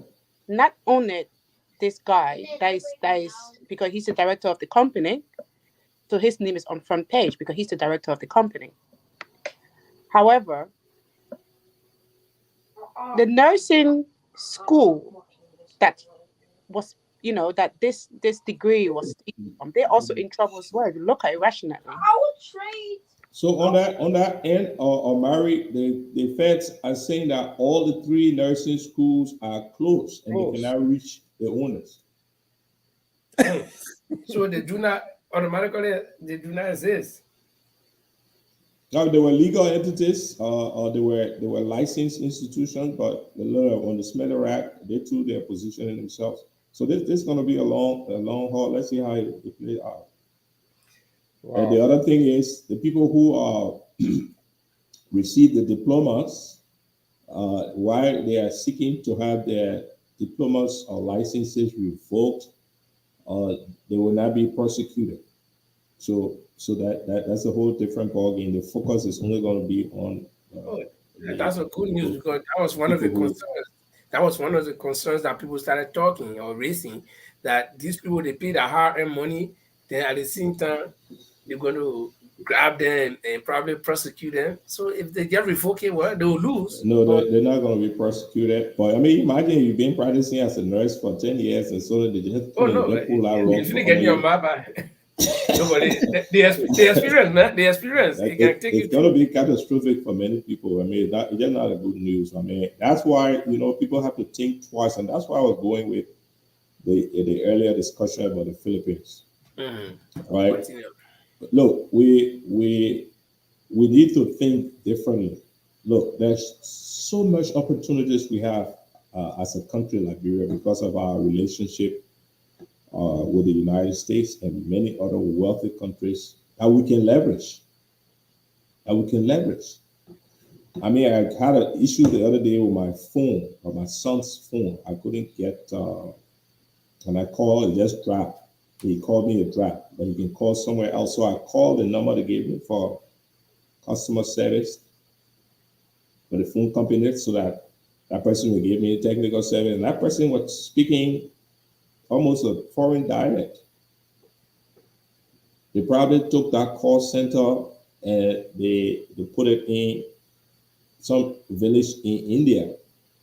So when you call that 800 number, that the guy who picks up and he's talking to you, trying to solve your problem here, you can hardly speak. Imagine to open a call center business. The guys who are in IT in Liberia, they could rent a building, rent bandwidth, internet, phone, and they could put 300-400 high school students to work who can speak better, clearer English, and they go over there and burn 6-7 hours a day. Millions of people using the phone service for AT&T. When they call AT&T for technical service, they will be going straight to that call center, and no beginner will be answering there. Something it reach a level they can't handle, they push it to the next level. Easy money, even if they're getting $300-400 a month. That will be change that getting into young people here. Those opportunities are at our disposal. The thing about it is that because of the low level of private investment in the country, some of the things government has to facilitate it. We're talking about the Filipino nursing program. Since the 1960s, that program was facilitated by the Filipino government. And the government reaps Every year, 20,000 Filipino nurses leave from Philippines to work in developed countries around the world, and part of their income return as revenue to the Filipino government. You know more than I know, Linford. You've been to the Philippines up and down. Filipino people, they say their official language are English, but with Filipino English are not English. they don't know he and she. Yeah, They talk about medicine at home. they can train the people and they can work in America. We Liberians can learn standard English and pass to work in the US, in the UK easily, but we are not facilitating that yet. We wake up in the morning and here we are that we have one of our nationals is being implicated in something similar to creating employment on a mass level for nurses. Suppose that same idea would have been that he had gone to the Ministry of Health or gone to TNIMA and sat down with the administration there and the Minister of Finance and other people who he can be calling on the phone and be talking on the Spoon TV, who he got access to, and say, guess what? I am able to provide opportunities for trained TNMA nurses to work in the United States. He already had the resources. You know how we will legitimately get thousands of Liberians working and earning income to support themselves and the family? Here we are now. I mean, we've been accused of taking shortcut on a thing that he really had a means of creating real value for all of us. In 2012, a shipping company that I advise in Equatorial Guinea called me and said that one of their vessels were trapped on the Baltic Sea somewhere in Eastern Europe. And it was at a port there. They seized the vessel because they were not making good business, but it was still in port accumulating fees up to $3 million at a time. The crew said wanted to seize the ship to sell it, all kinds of confusion. So they were willing to pay the money to get the ship back, but they didn't have a crew to bring the ship back to Equatorial Guinea. They asked me if I could find a crew, a skeleton crew. They wanted 6-7 persons, 2 mechanics, ship captain, and all that. So the first place I started to look was for Liberians who were licensed to do that work. For 2, 3, 4 days, 0. Then I went into Ghana. Once I pitched that opportunity in Ghana, I got more than 20 companies to send me a list of their qualified people. In fact, I was in a discussion, informal discussion with what's this guy?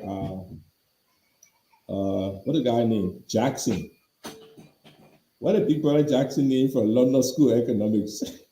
I said Jackson. Sam Jackson. Jackson. Oh, Sam Jackson, yeah. Sam Jackson had called me and we were chatting on one thing, and I shared that challenge with him. I said, look what we're going through. And he volunteered. I said, I got a contact in Ghana. I want, if you don't mind, use me. I will have him facilitate those meetings. So I pitched it to him. He got a guy in Ghana to run after that. We have so many more people out of Ghana than we could ever need for that. Yet we are one of the leading maritime nations in the world. So this stuff should just teach us a lesson. No, we are poor by design, by our own choosing. Stanton's abilities and the fact that I understand, in fact, that his company bought one of those schools. So he bought one of that school, and I'm talking just out of the clear blue sky. I provide no evidence whatsoever, and I'm accusing somebody. If you were able to buy a nursing school that's already licensed, why could you go the next step to see how you could actually facilitate Liberian or African nationals coming into it? But let me tell you one thing. So the state board test, because there's an anomaly here. You said the people that got their diploma in 2 weeks, right? Or roundabout. But the federal government is telling us that there are 2,300 of them gainfully employed in the nursing industry. For them to have been gainfully employed, they passed the state board test, right? So how come? What I say to you is that there are people who leave from Africa and many places around the world who already are nurses. All they Right? need is that document. They come to the United States and they feel that people will not recognize their degrees, where they come from. So these kind of avenues, they open it to get a quick degree as though they graduated from American school, but it is if they state board they will pass because they already really trained. So there's a whole unfortunate I know of people who are trained almost as doctors, some of them as lawyers. They come to the United States. They're working in odd jobs. They're afraid to work in their profession because they think that people don't think their qualification from Africa is the same. We as a people can make sure we facilitate that. To tell you the truth, if somebody is trained as a lawyer in Liberia, there's no reason why he cannot be practicing as a lawyer in the United States. Because the curriculum at the University of Liberia, Louis Arthur School of Law, and the law schools in the United States are almost synonymous. In fact, before the coup, the University of Liberia was one of the leading schools in the moot court competition in the United States, where universities will meet to argue about law issues. The University of Liberia has been winner forever in this stuff. We got people go to Dublin T Law School, they come here, they go to be CNA. Maybe if Liberians in those professions could create an avenue where this guy is a doctor in Liberia, and he comes here, maybe partner with a university where he can do small refresher. The technology is a little different. They got people now who are doing surgery, just punching a small hole and taking care of whole lungs condition. Those kind of technology probably not in the school in Liberia, so he can take time and refresh on that one, and he do his test and pass. Because those opportunities are not there, that once somebody who is already a nurse come from Africa, go hustle a 2-week nursing degree from an outfit like this that we're talking about, and is able to pass the state board. But because that illegal channel exists, thousands of other people also use it. And now we're talking about the risk that there are people in hospitals who, I mean, I've heard jokes before with people working in hospital that they got some people in the hospital, the nurse, but they're able to draw blood. Are you mind? Yeah, that could be. But I think like you said, this should teach us lesson. This should serve as eye opener. We should draw from it, and it may be a bad experience at this time, but we can draw from it, and not only in the nursing profession or in the medical profession, but in other professions, and then we can and the side of you. And me and other maritime personnel in Liberia, we can train a lot of guys and send them over and get some, and get some money back. So, but I mean, there's a lot of ships that are on cruise. It has to be structured in a way that is end to end. For example, but all of that is part of the process. The Port Authority, the APMT agreement took marine services from the port and gave it to APMT. So APMT hired a private company from Europe to come and manage the tugboats. So that means all the Liberians who are trained to work with tugboats, they're finished. They don't have no more jobs. If I were to provide training for Liberians, which I can do, I mean, I have a relationship with the university in Traverse City. The Texas Maritime Academy is 1 hour away from me. I could make approaches there and get opportunities to train Liberians. But when you train the Liberians, do I have the means to get them to work in Liberia? No. So it has to be cohesive. Yeah. It has to be cohesive. But I'm only saying that these things should open our eyes, and as we even go towards election, these are some of the things that can remind us over and over why we need to have leaders who have an understanding of how things work how in the the global economy operates. space. Yes. The leaders we have, what examples we've had. All the leaders, the current leader under President Weah, have had a better relationship with corrupt people than with professional people. Every now and then we hear the other person that we are affiliated with. Okay, let me stop you right there, Sarah. You took us to the next point where Weah himself is saying, Lincoln, you can hear me? Yeah. So before you go to the next point, Sarah Uh-huh. raised an issue here, Mm. and that issue we need to look at it. What is that? It's about the leadership, good leaders, and he talked about call center. Liberians speak like Americans. It's easy to have call center over there, and these are things we've been talking about. Now, they had a bad scenario in Liberia recently. Liberia was founded on while the free slave of America. A lot of black Americans now are going to Ghana, while Liberia should be the place that is supposed to be going. This is So, an wait, easy wait, place wait, to wait, wait. Let me start. just, qualify that. Last week, I'm sitting now flipping through, looking for something to watch. What do I see?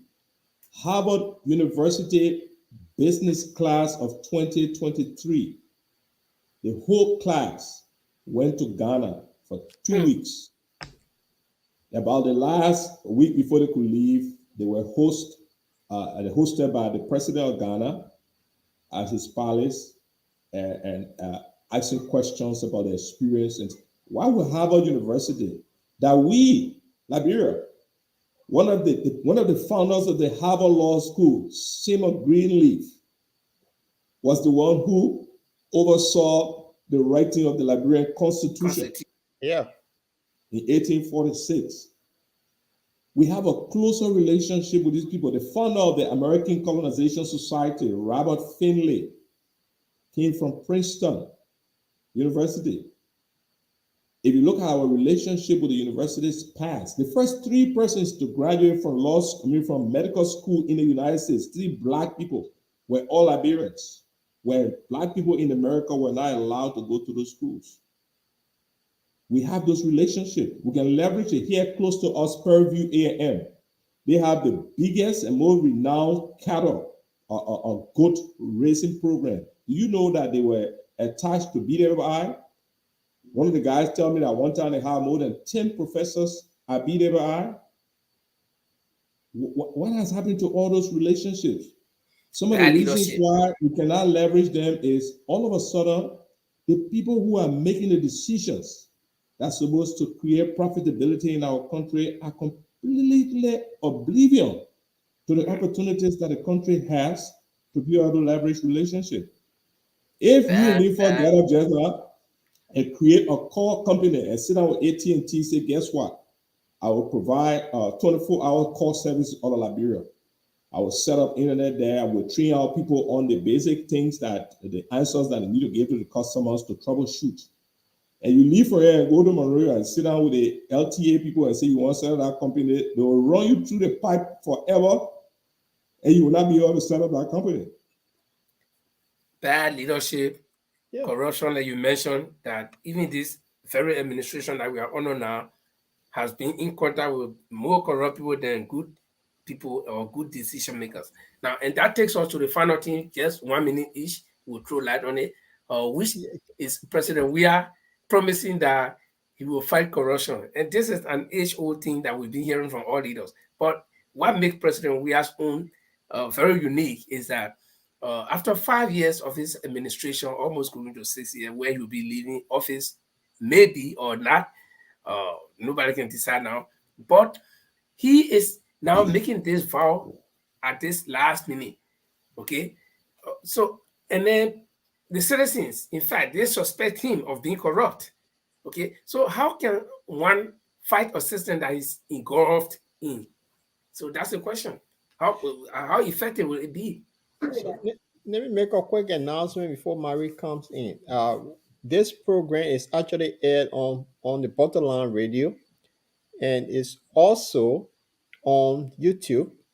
And for those of you that are first time following us, just like our page so the next time we come in, you can be notified. So yeah, Marie, you can flow. Yeah, that's a very good question, Lanford, because I asked myself that, like, when I read it, I was like, how in God's name you gonna fight corruption if you yourself up, like, your whole entire leadership forum is corrupt? So it's gonna be it's just another laughing at the Liberian citizens again, he lied again that he's going to fight corruption. This time, the next 6 years is not going to be a corrupt year. It's going to be a like almost like Liberian. We will be fighting for justice. You It's know, it's going to be critical. it's funny. Like he's corrupt himself. It's going to be critical because there's no way he's going to fight it because he's going to make it worse. You say he corrupt? Yeah, but that's what everybody is saying. I mean, this is a president who came to power in less than 3 months. He started to do some things, unimaginable things, building mansions and things. But the question here is, even if he's not corrupt, how much can he do in 9 months that he didn't do in 5 years? So, Linford, Mm, this is election time. mm. People will do everything to stick to hold on power. Even if they have to think they can fool the people, and Yes, when the yes, they people, will do it to that length. If he really want to fight corruption, yeah, he grabbed Nathaniel McGee, Bill Traore, and Sereno Sifo, send them to court and say, well, the American accuse you of this, you go face the Lord.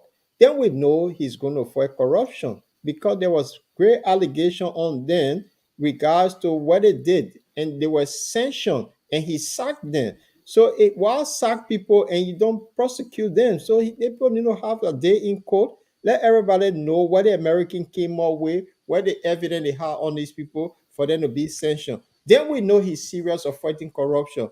But to just say he will fight corruption in opening like that, there have been several reports from the LCCA, what they call all of those entities that are bent after them.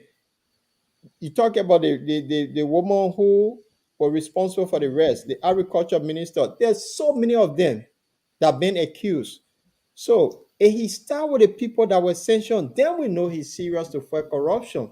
So that means he taking it serious. But if he can't do that, then I'll just say to my brother, my president, sorry, time is up.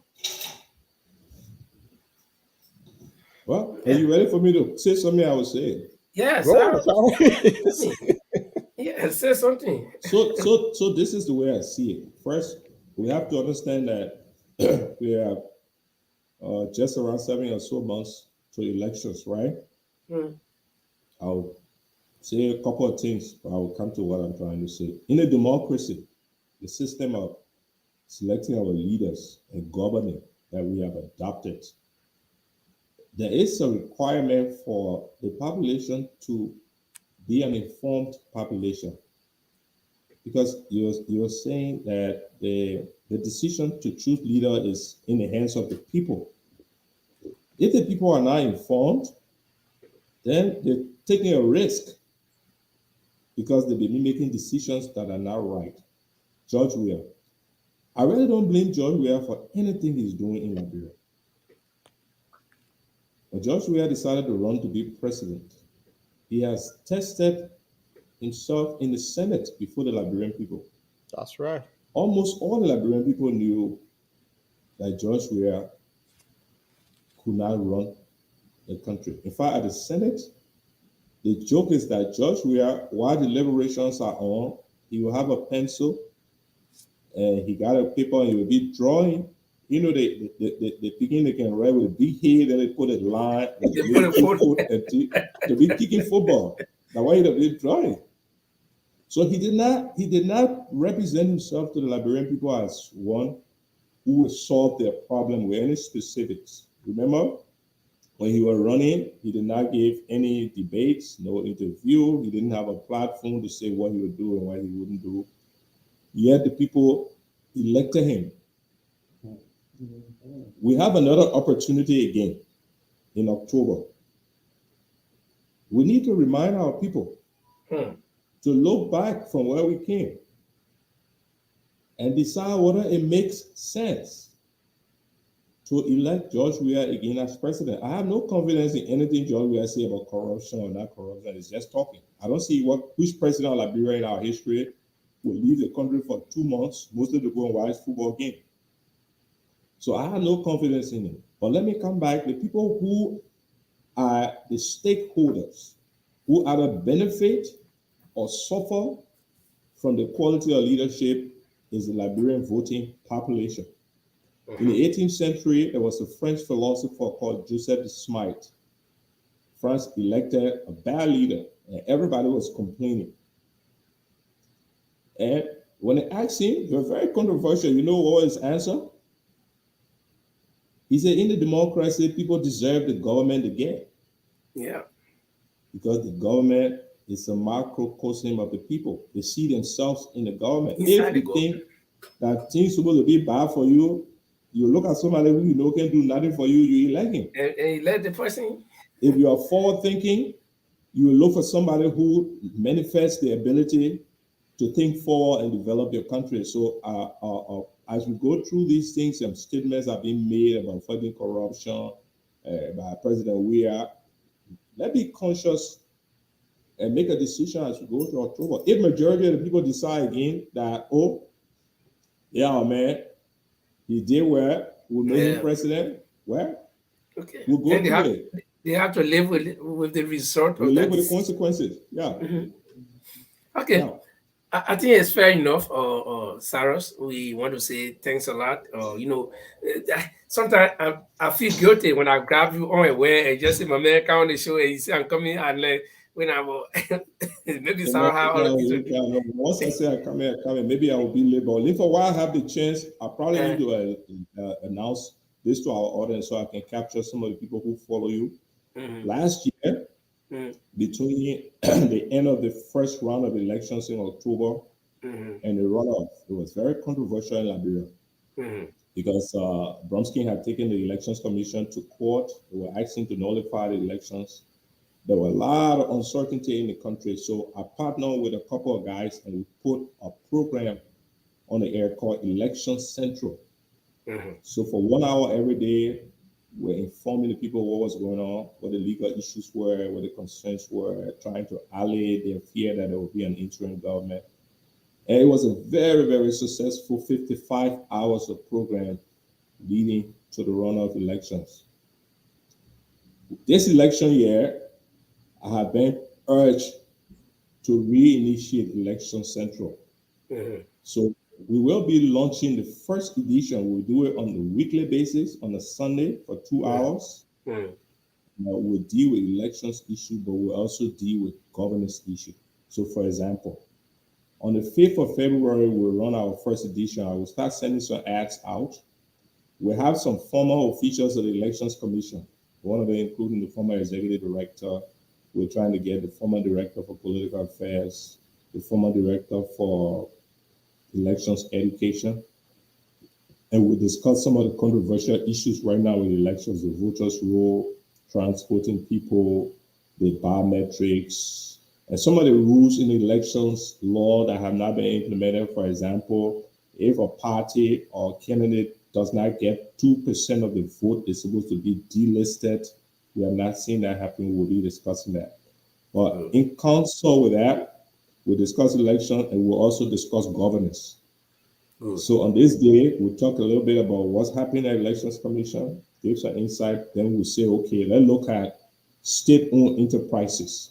Maybe let's talk about the Port Authority. What can they do for Liberia? What's happening? What can be done in the future? And then bring people who are subject matter experts in that area.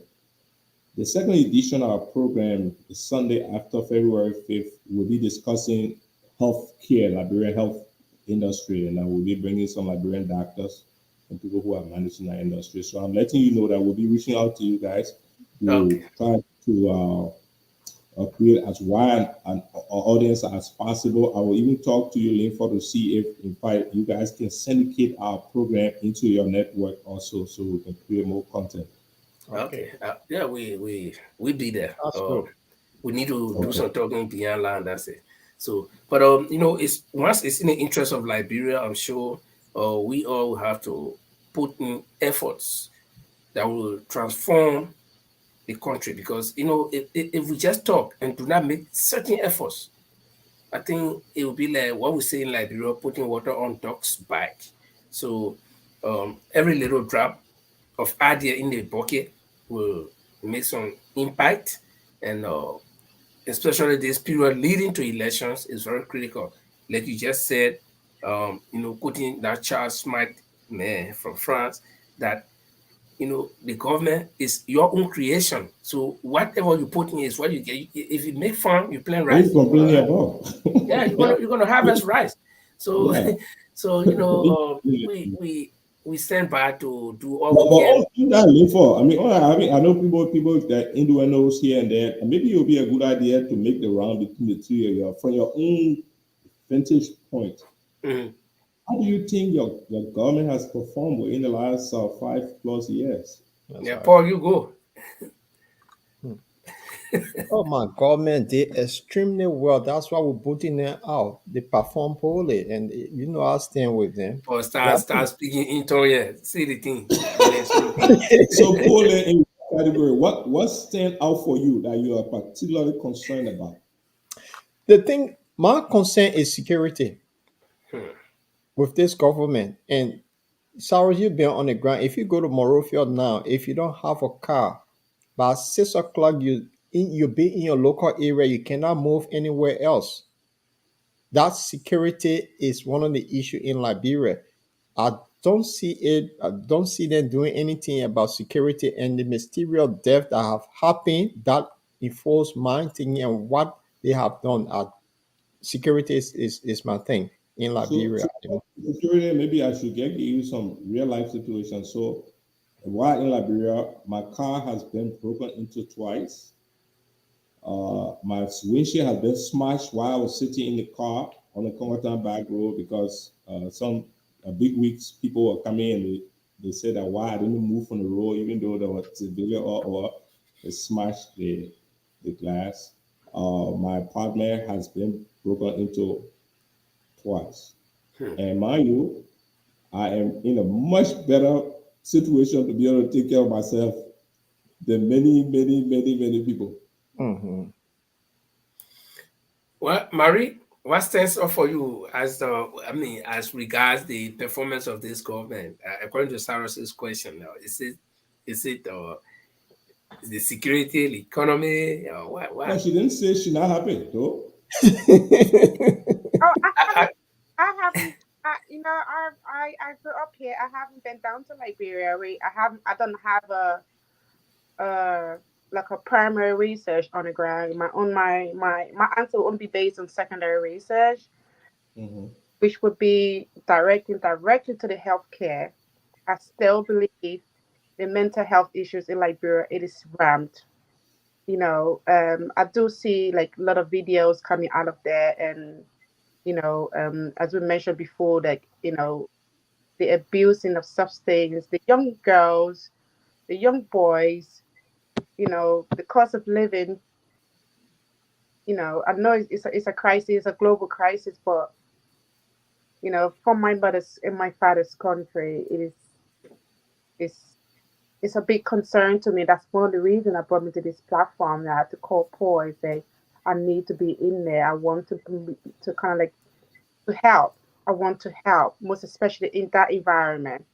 Some of the basic things that we have over here, like charitable organizations, like health center, maybe like a childcare place, even for the elderly as well. Look, I was talking the other day about JMB, and he's the elderly, most as we can say he's running for president, also elderly. If being said, he needs, like the development of care home, the development of child healthcare center for such for little ones, the development for healthcare, health and social care.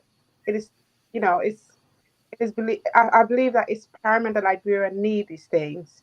Look at what Mr. Kumi was pointing out the other day, in regards to the climate change, about the waste, about the garbage that's coming from the sea.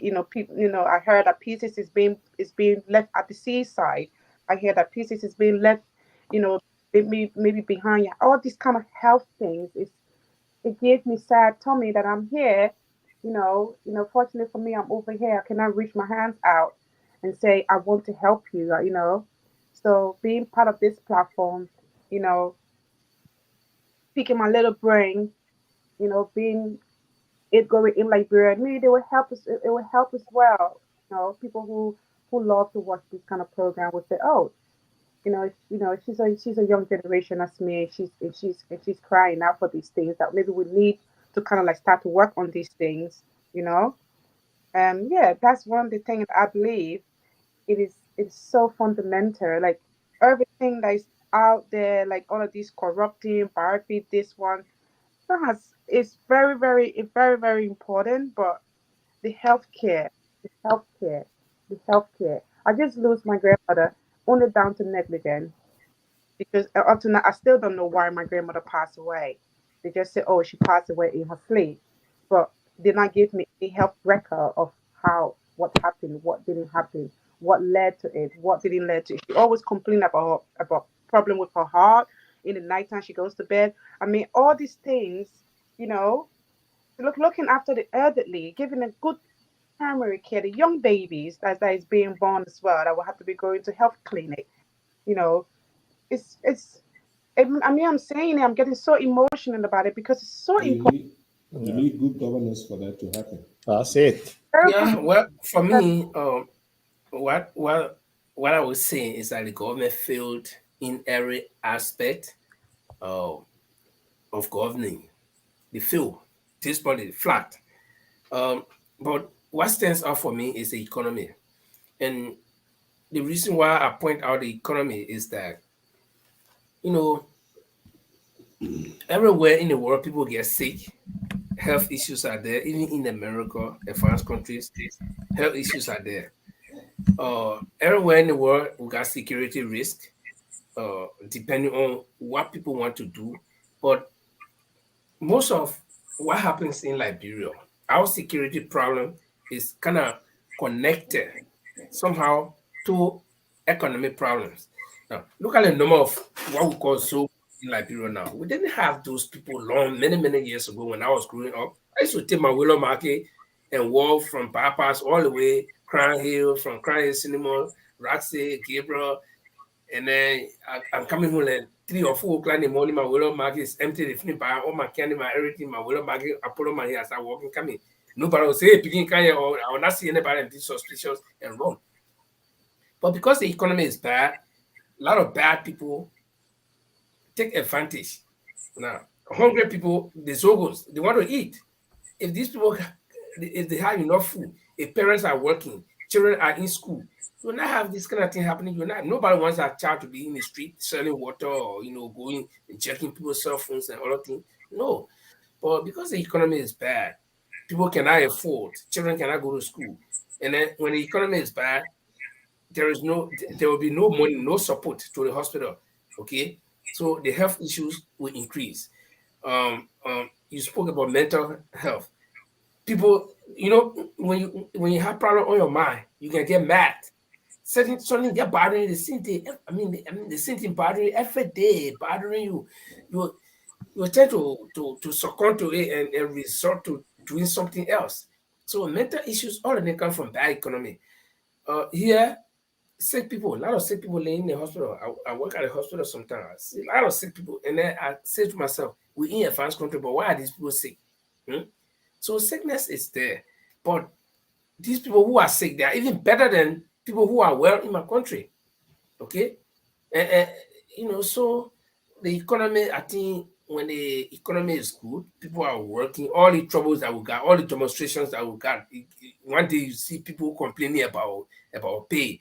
Another group from water and sewer, it will be LEC. From LEC, it will be finance workers or all these people. These people work and they deserve money. Okay, they need to have food on their table. When you're hungry, my friend, no medicine for hunger. When you're sick, we can find. If you go to the hospital, they say no medicine here. You can go home. They rub something like kutu on your hair. You lay down. But when you're hungry, there is no way. No other medicine for hunger. No Hunger is kutu left. hunger. Them for when you're hungry, their stomach, you can't even sleep. You can't think. Even No. people go hungry. You see, so there is the whole thing here. It comes from the bad economy, the bad governance, and the bad economy comes as a result of bad governance because the security thing come in again. If the security is good, foreign countries foreign companies will want to come. But yeah, it's a country where you find Debali Lina everywhere. So who want to bring there are people to contact, or you go to, like Sarah was saying, you want to establish one company, you in Europe, you see somebody who you think you want to make business with, you say, "Can let's go to my country," or maybe you want to plant cassava, you say, one small license, they say, "How much you're investing?" You say, "We're investing 100,000," they say, "Bring 50,000." So how will you to start? So all these things, yeah. So the economy is bad leadership, and all these things, Yep. and we hope that we can get a good leader. And Liberians, the decision is in your hand. And like somebody said, I heard this in many times. The wise man saw a little boy with a bird in the hand, and they begin ask the wise man, "Papi, they bird is alive or a dead?" The papi stand up for long. You look at the picking, say, "Wait, now they picking things smart, eh?" Because when the papi say that bird there, the picking will let it go and say, "Oh, papi, not wise." And then when the papi say the bird is alive, picking will kill it. You squeeze it die. So the papi look at the picking for long. He say, "You know what? Picking that bird in your hand, the whole life in your hand. You can decide to make it live or you can decide to kill it." So that is the same thing with Liberian voters. All they complain will complaining. Our own fate lies in our hands. We will decide where to go, whether to suffer another 6 more years, where no company coming, no job, nothing, or we will decide to elect a good person who can bring companies to this country. And we'll say, "I'm campaigning." Yes, I'm campaigning for Mr. Comey because Mr. Comey has a know-how. So on this note, ladies Oh, and gentlemen, we've been here 2.5 years, 2.5 hours now. Yeah, right. Boy, he yeah. know how that guy. He no he Yeah, I know when you look at the five pillars, the firehouse and the fire, yeah what you are convinced. yeah. So, we want to say thank you very much to Saros and Paul, and of course, I can't say thank you to Paul because Paul is the show, and Marie, you are the show, and same like me. So we can't thank ourselves. They say the blood deer, there are certain tree the blood deer can eat a seed in the bush. You can't say thank you to that tree because you know you'll go there tomorrow again. So that every day now you say thank you. But Yeah, but Saros, guys, it always Mary, Paul, mhm, therefore always good to come and sit with you guys so we can mhm, share notes. Mm. And I just like to urge our people through this channel, those who are listening, that we have again an opportunity in October to right. determine, because there's no perfect science, but we can make a reasonable judgment on who our leaders should be if we advise that we want to move our country forward. If we decide again that we want to hang on to money, then we shouldn't be surprised if And, the we next the shouldn't same thing cry. Yeah. is doing, because the ball is in our court. Yeah, Yeah. so I always good to always happy to be here to talk to you guys. Thank you, Saros. So yeah, take Thanks care. a lot, Have a, Sarah. yeah, Yeah. have a good weekend. Yeah. You too, Okay, brother. same to you. Yeah. Yeah. Okay, and that was the voice of Mr. Cyrus Gray. Cyrus is always here with us, like we heard him. And they're trying to launch another program that will be discussing the electoral process, where they'll be educating the voters and all this. And this is what we want, because you know, if we made the same mistake again, we'll be crying here. And this time we will not have any remedy. So, Marie, you want to say something, and then we'll close up because Yeah, our time is fast spent. yeah, Lampard. Just to close up the show to all the Mm, Liberians there, I understand. We didn't go in that much details with the Joa Howard Taylor and topic, but you know, it is what that message just sent out to me as a child mm, here and as a citizen and as a birth child for Liberia and Sierra Leone. I believe that the Liberians are telling her we need to transition. It is time for us to transition. We are tired. mm. But they are so scared to even voice it out to her in a verbal way. Silently, they're telling her we want to transition and we want to transition, you know, you know, we have come a long way. We have a little bit of sanity at the moment. So Mm. now for you guys to just leave us now and just let Let, let us carry on our lives. that's all it just came to my head, and I said, let me just say before I get off the show. That's all the Liberians are crying for. They want to transition, And in order for them to transition, the George Weah, the Joel Howard Taylor, they need to go. I'm sorry. So Strong message. it's Yeah. too painful. Just wake up in the morning knowing that Joel Howard Taylor is the vice president for Liberia. George Weah, we gave him the chance. He had no butt behind him. He was a football player. Everybody was expecting a big deal, but it turned out to be the worst. Now the Liberians are telling them intelligently, we want to transition. We got sanity. We want to transition into it now. We're enjoying this feeling, and we want you guys to just let it go. Let it go. Let us just transition now. That's all I want to say for tonight. Thank you, Paul. Thank you, Mary. Paul, take us home. Well, we had a very good show tonight. I enjoyed it, and I just want to summarize on the deception of many Liberians. If you come with equity, come with clean hands.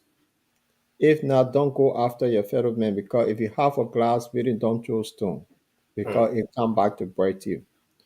With Joy Howard Taylor, she deserved to be booed from the University of Liberian student. This woman sat in this government.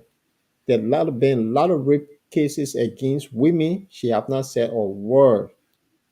So her there, because she is so power greedy, it was good that they booed her. And it's time when a university student go after you, it means your number is up. You're going to leave. And to George Weah that want to fight corruption now, my advice to him, he should start with Nathaniel McGee, Serena Seafor, and Bill Traore that was sanctioned by the American government. If he can now take them to court, yet and have their day in court to face the allegation that were posed against them, if they get away, then we know he off for fighting corruption. Otherwise than that, it's time that we put them out and bring serious people into government to put Liberia into a better pathway. So that's my closing on this. Okay, thank you, Paul. Well, for me, I would like to say it was a good show, and we thank all of you for your contribution. And for those of you who are watching us, if you're here for the first time, this is the program called The Bottom Line, and we discuss the issue like you listen to us. We are not biased. We talk about the issue. We call names, okay, and we discuss the issue. We don't go after people abusing them, calling them all kinds of names, but we talk about what they do and what concerns us as citizens of this country. And so we invite you to come back on next Tuesday. We come on every Tuesday and Friday of the week. So the next time will be on Tuesday. And we invite you to come, or you can better still go back. If you join us late, you can go back on the video and watch it. And as anytime you see us on, you are invited to come and share the video with your friends. And on this note, I'd like to say thanks a lot. And Paul, what do you want to take us home with? I don't know. You see, you're the one guy always music. Anytime I choose my music, you say no, that ain't what you want. So me, I want the Bible music. That means supposed to tell you. That means supposed to tell you not to take money from people to get a certificate. That means supposed to tell you. You see, I think I gotta make my own music. Yeah, I think you need to make your own music, because that guy he's not campaigning for somebody else. So I don't think we want to promote him here, because he's somebody with two faces. So on our note, St. George, I want to fight corruption. So leave his corruption message from the University of Liberia student Abu Joel Howard Taylor.